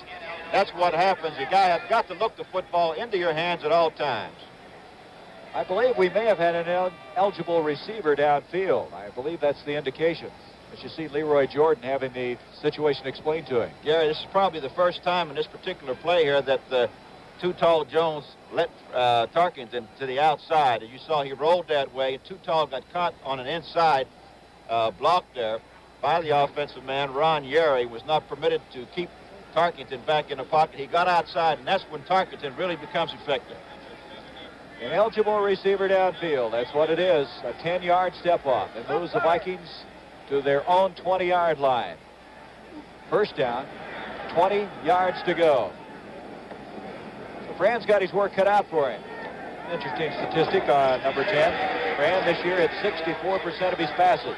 2,994 yards and 25 touchdowns. A delay action to Foreman. Foreman to the 25. He fumbles the ball. It's loose at the 27-yard line, but Minnesota has it. 7-yard pickup, and almost losing the ball was Foreman. It looks like Andy Maurer, 66, the right or left offensive guard, came up with it. There's Foreman coming through right there. Number 50, D.D. Lewis, coming in to make the tackle. And there he's stripped by the ball from number 55, Leroy Jordan. Number 66, I believe, it's Stu Voigt. Andy Maurer, I think, finally came up with the football, but Stu Voigt was around it as well. A gain of 6, but it's still second down and 13 yards to go. Almost a 7-yard pickup. Tarkenton. Chuck Foreman. He's got the first down to the 43-yard line. Chuck Foreman, Mel Renfro, and Cliff Harris combining on the tackle. Jethro Pugh was coming after Fran Tarkenton, but he had just enough time to complete it. Now you see again, is what we talked about before. Tarkenton rolling a little bit to his right, getting to the outside. No pressure from that particular side. Did get some pressure from Jethro Pugh from the backside, but they've got to maintain control and keep him in the pocket if they expect to do anything. Tarkenton is very, very effective when he's able to do that. 16-yard pass completion to the 43. Just inside 10 minutes to go in this game. 10-7. The Cowboys leading it. This is Marinaro. Marinaro can't get up the field. as D.D. Lewis drops it at the 45, and that's a pickup of 2 yards. He was kind of off balance after he made the catch, and Lewis was right on top of him. Second down, let's give him a pickup of 3. Second down and 7. There's Bud Grant. We have a change now. Jethro Pugh is coming out, and Randy White defensively coming in. Leroy Jordan coming out, and Benny Barnes comes in. They got an extra defensive back in on a second down and a long 7. Foreman, look at him, knife across the 50. Beautiful run by Chuck Foreman. He has that ability to stop and start and change speed, and there was an example of it. I think it was a fine call by Tarkenton right here. Everybody was coming in expecting pass. You see the handoff to Foreman, who picks the hole very, very well. D.D. Lewis came in and did not get a shot at him. The tackle was made by number 31, Benny Barnes. I don't believe they got the first down. Oh, it's going to bring up third down, and a matter of a foot. Going to bring in Steve Craig, an extra tight end. Also, Charles Goodrum, 68, comes in. This is going to be a good situation. You know, you got third down and about inches right here. Maybe a little bit of a fake run. They kind of just drop the ball out there to a halfback somewhere. Let him run with it if you can possibly get it. But it's a good run-pass situation. If you don't make it on this down here, try to go for the touchdown maybe, and you come back and go for the first down on the next play, Gary. Well, if number 19 is on the field, I know what was going to happen right now. That's my coach right here. All right, here we go. Third down, a foot. Marinaro in motion. Grant to Marinaro. Well, that was easy, wasn't it? First down. You know, you almost feel sometimes that, yeah, you called that one, didn't you? That they could do that all day. I mean, they make that look so easy in a situation like that. Well, this has been one play, really, that Tarkenton hasn't used today, and normally he used it 5 or 6 times a ball game. And Mark Washington, 46, coming over, making the tackle on Marinaro to push him out. First down at the 41. The Vikings down by 3 points. Getting close to at least field goal range with 8:25 to go in this one. Boy, this crowd is really up now. Brad on the play action. Jim Lash. Lash was held up a little bit on that play. And Ed Too Tall Jones came storming through. And it's going to go to a 2nd and 10. The offensive line of the Minnesota Vikings now is starting to do a little bit of a better job protecting Tarkenton and giving him a little bit more time. Of course, his ability to roll out occasionally has taken a little bit of the pressure off the offensive line. He's been staying in the pocket because they've been keeping him, but they've been forcing pretty good rush by the Dallas up through the middle. He's rolled out a couple times now, which makes them a little bit leery. He may do it a couple more times. 2nd and 10 for the 41.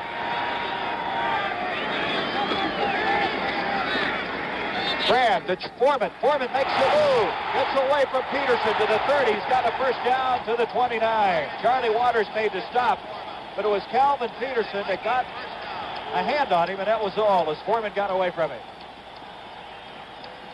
Let's take a look at it, see if he doesn't have some bad footing back over there as Peterson comes across.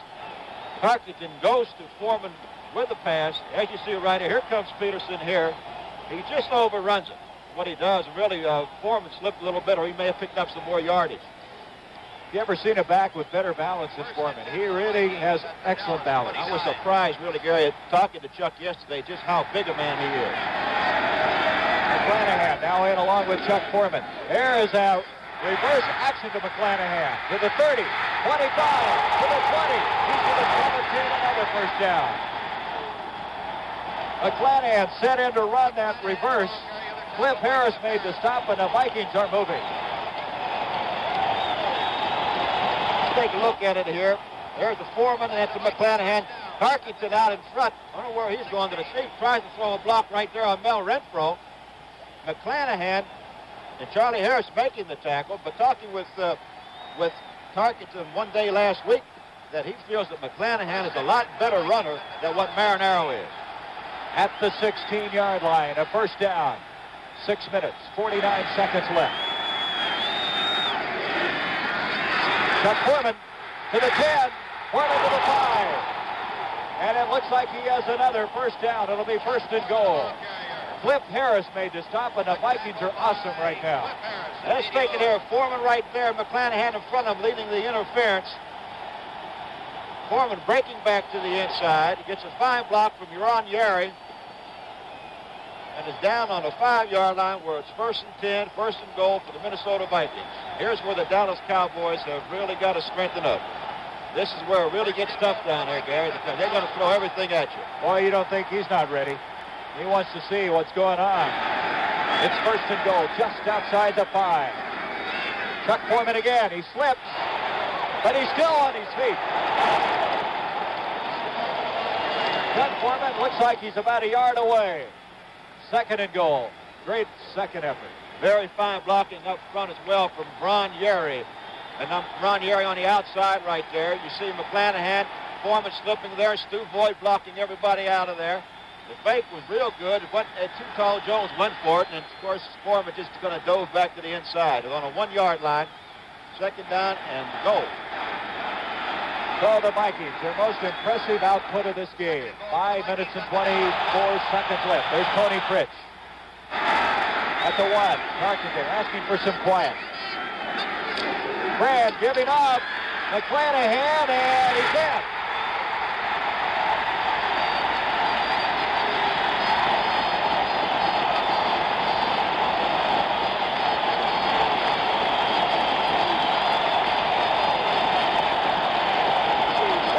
Is about to come apart right now as this partisan Viking fan really excited about this. There's Cliff Harrison trying to make the stop.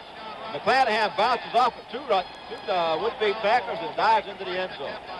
Great second effort by McClanahan. Here it is from a different angle. As you see, he hasn't lost his footing and just keeps fighting. Point after attempt now by Fred Cox with the 5-11 mark. 13-10 the score, and it's now 14-10. The Vikings hang on here and win. They'll be playing in this exact spot a week from today against the Los Angeles Rams. Should Dallas win, it'll be 3:30 Eastern Time next Sunday from Los Angeles. Doug Dennison at the 15, the 20, the 25. Dennison at the 26-yard line. At the 26, Dallas with the ball. Stop made by Matt Blair. The Vikings, the 4-point lead. Roger Staubach, he's hit 13 of 20 passes for 156 yards. Now has to bring his team from behind. There's that last drive. Most impressive effort of the afternoon by Minnesota. It has been up until this time. The best offensive play was that recovered fumble. Not recovered fumble, but recovered punt that Dallas touched and let lay around on the ground. Just across the 25-yard line. Cowboys at Newhouse. Preston Pearson in the backfield. Drew Pearson in motion. Roger intended for Pearson. It's short of the mark. Jim Marshall was the guy that hurried it out. Marshall, boy, 16 years in the league. And look at him come through on this one. Let's take a look at it here. Somebody missed the block on Marshall. It was a fake right there. Looked like Ralph Neely, who should have probably brought Marshall down to his knees, was out there too fast and let Marshall come through. At the 25 now, brings up a 2nd and 10. They've had a tough time getting the ball to Drew Pearson today, who's been a big performer for him.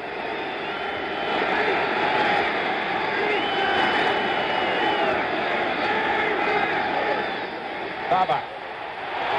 Good protection. Now it's breaking down. Marshall and Page are there. Nobody open on that play. He had time, but couldn't find anybody. Had plenty of time to throw. There just wasn't anybody open. The secondary is doing an excellent job back there. Let's take a look at it, Roger, from ground level here. You see the linebackers, Newhouse stops in the middle. He's looking around. Page coming, Marshall's coming. Everybody coming when you have the time. You're telling me, John, when you play quarterback, you sense when you've run out of time. You don't see it, you just feel it. Well, you try to base everything on a timing type situation. You get to be able to tell 1 second, 2 seconds, 3 seconds, and 4 seconds. And you know if you're back there after 2.5 to 3 seconds, you best get out of there before you get your head torn off. So it's a 3rd down, 18 yards to go. The Cowboys with 4:25 would like to keep this drive going.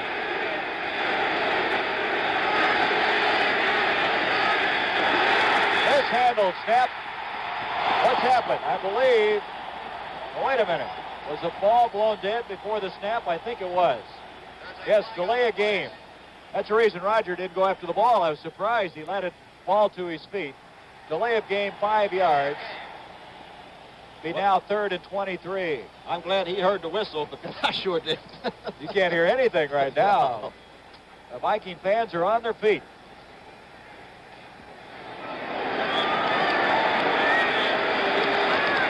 Chuck Heverly indicating delay of game. Moving the ball back inside the 15 to the 14-yard line. 3rd and 23 now. 4:16 remaining. Roger needed a big play. He really needs it now.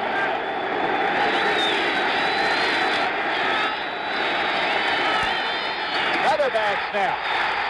He's coming out of it. Boy, I'll tell you, he has people all over the place. The 21, Jim Marshall, hits him. I don't know, Gary. Roger didn't see number 84. Gene Fugert was down in the secondary all by himself. I was waiting for him to put that ball up in the air, but maybe he may have been across the line of scrimmage. Just look at it. Fitzgerald hits him with a low pass, and he can't find the handle. Finally goes up inside. And you got Fugert down there. He just kind of looked, and he can't find him. Then he decides to run with the football. Boy, Jim Marshall about took his head for a souvenir on that one. So Hups will kick. There's Ed Marinaro with Bud Grant.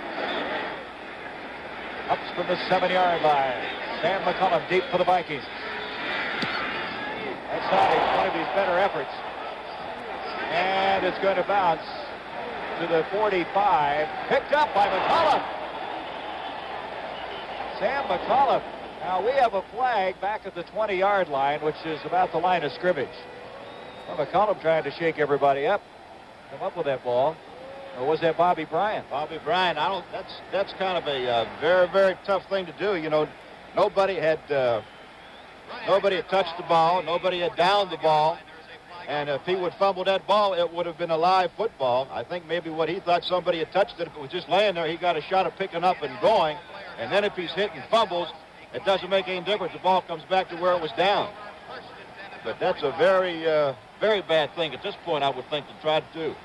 Well, anyway, they refused the penalty as we had an illegal man down the field. I'll remind you now, next Sunday afternoon, the winner of this game will meet the Los Angeles Rams for the championship of the NFC Conference and a trip to Super Bowl 10 in Miami.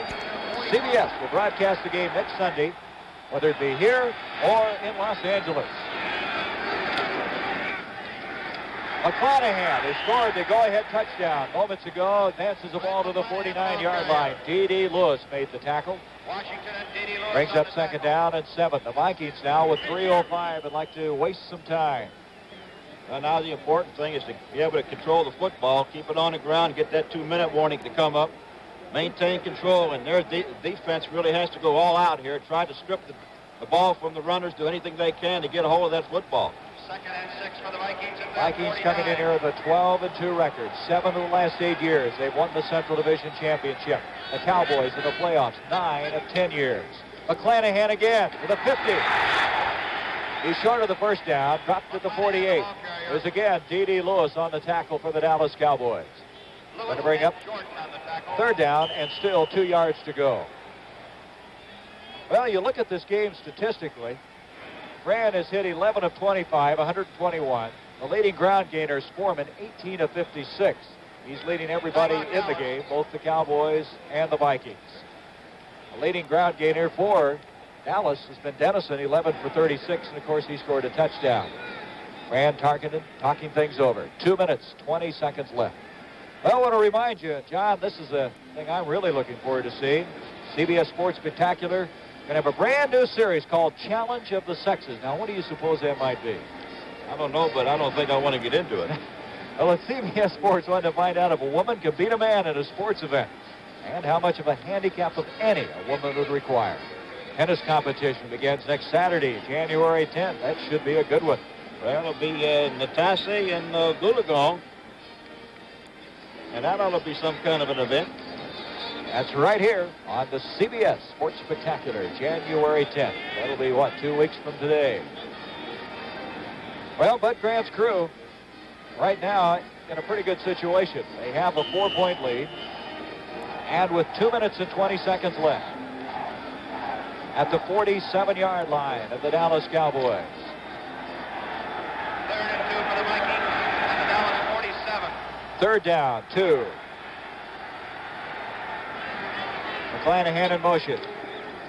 Fran, a little bit of trouble. Charlie Waters has got him. And you saw Fran hanging onto that ball. Charlie Waters making a big stop. Target in the ball. Now, Tackle by on Charlie 4th Waters. down, It is 4th that was down. a very important play. 3rd and 2, and they held him. Excuse me, Gary. Big play by Jordan. It was the same type of pass that they went out there on that 3rd and 1 situation with Fran going that way, as you see. Waters coming in from the outside. Foreman missed the block on him. And he gets almost lost the ball right there. And he gets down a big play by Charlie Waters. And now we got a punting situation coming up for the Minnesota Vikings. That's the 2-minute And at the warning. 2-minute rule. From the 35 will kick. Golden Richards is deep. 14-10, the Vikings. Golden Richards calling for the fair catch at the 15-yard line. That took 9 seconds. So with 1:51 left, Roger Staubach hoping to keep the Cowboys in the 1975 season. In other words, competition. Well, I guess he will anyway, because he's going to play next year, January 4th. But the loser, of course, it comes to an end. Well, it's all back down to a minute and 51 seconds, Gary, and let's see what they're made out of, whether they can go the distance on, because they sure have to have the touchdown and not a field goal. Pearson and Young in the running backfield. They're going to the shotgun. In motion, Charles Young. Fly back, complete to Drew Pearson. Now, Pearson, as we mentioned, they haven't thrown to him much today, but he's very close to that first down and stops the clock with 1:45. It's an excellent throw. Let's take a look at it from the ground level camera behind the quarterback. He throws it over top of the linebacker. Pearson coming back, making the catch. Threw that one right over McNeil. Stepped out of bounds, stopped the clock at 1:45. That's what they got to do. The Minnesota Vikings are going to give ground a little bit, but they're not going to give too much. So at the 24-yard line, they're a yard short of the first down. 2nd and 1.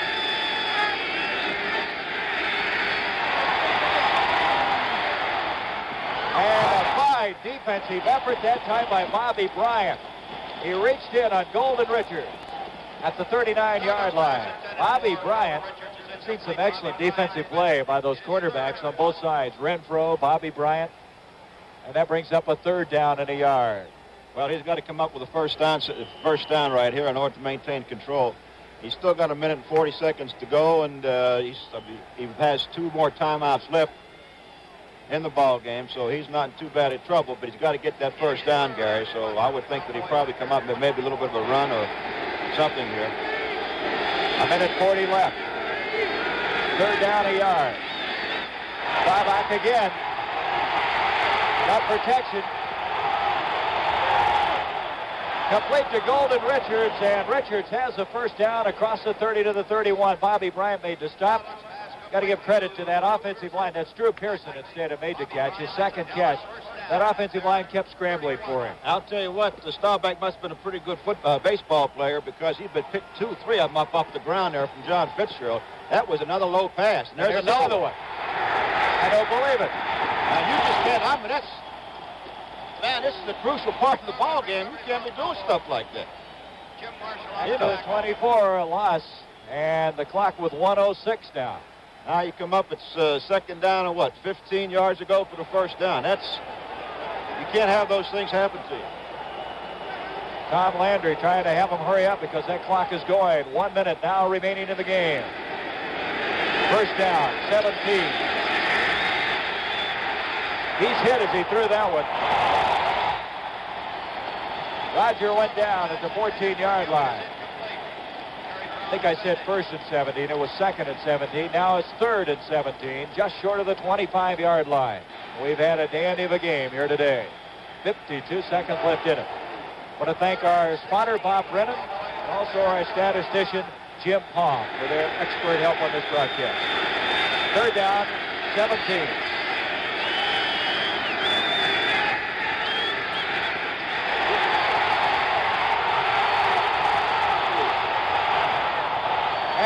Trying to go up for the ball at the 50-yard line was Gene Puget, and it comes to a 4th down.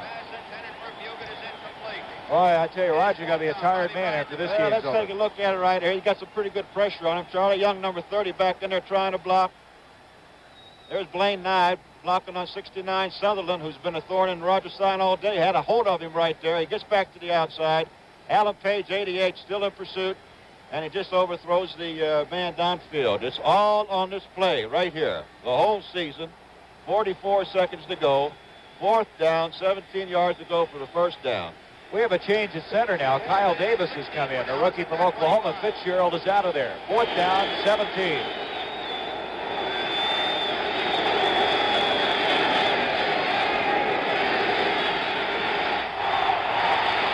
Roger going down here. Drew Pearson.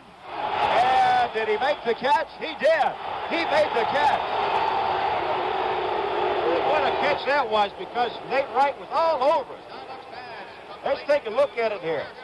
Rogers back to throw and gets some pretty good pressure right there by Alan Page. There's the throw. Let's take a look at it, Gary, real close. As you see him, he made the catch and the man was knocked out. Good call by the official. 25-yard reception, 37 seconds left. 1st and 10, and they have to score 7 points. There was no tomorrow on that play. It was 4th and 17, and he was able to convert it. Now at the midfield stripe. Here's the story. 37 seconds left. The Cowboys trail 14-10.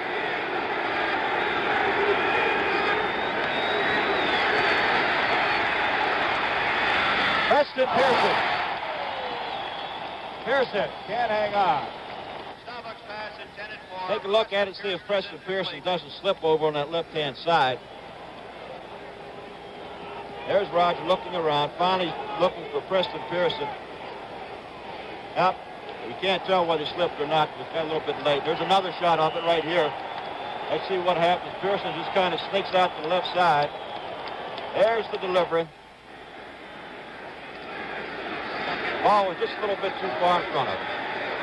So now we go to a 2nd and 10. 32 seconds left.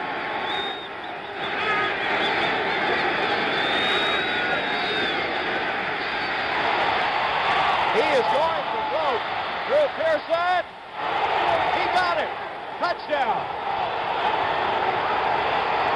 I didn't know they had it for a while. I thought the ball bounced. I don't believe it.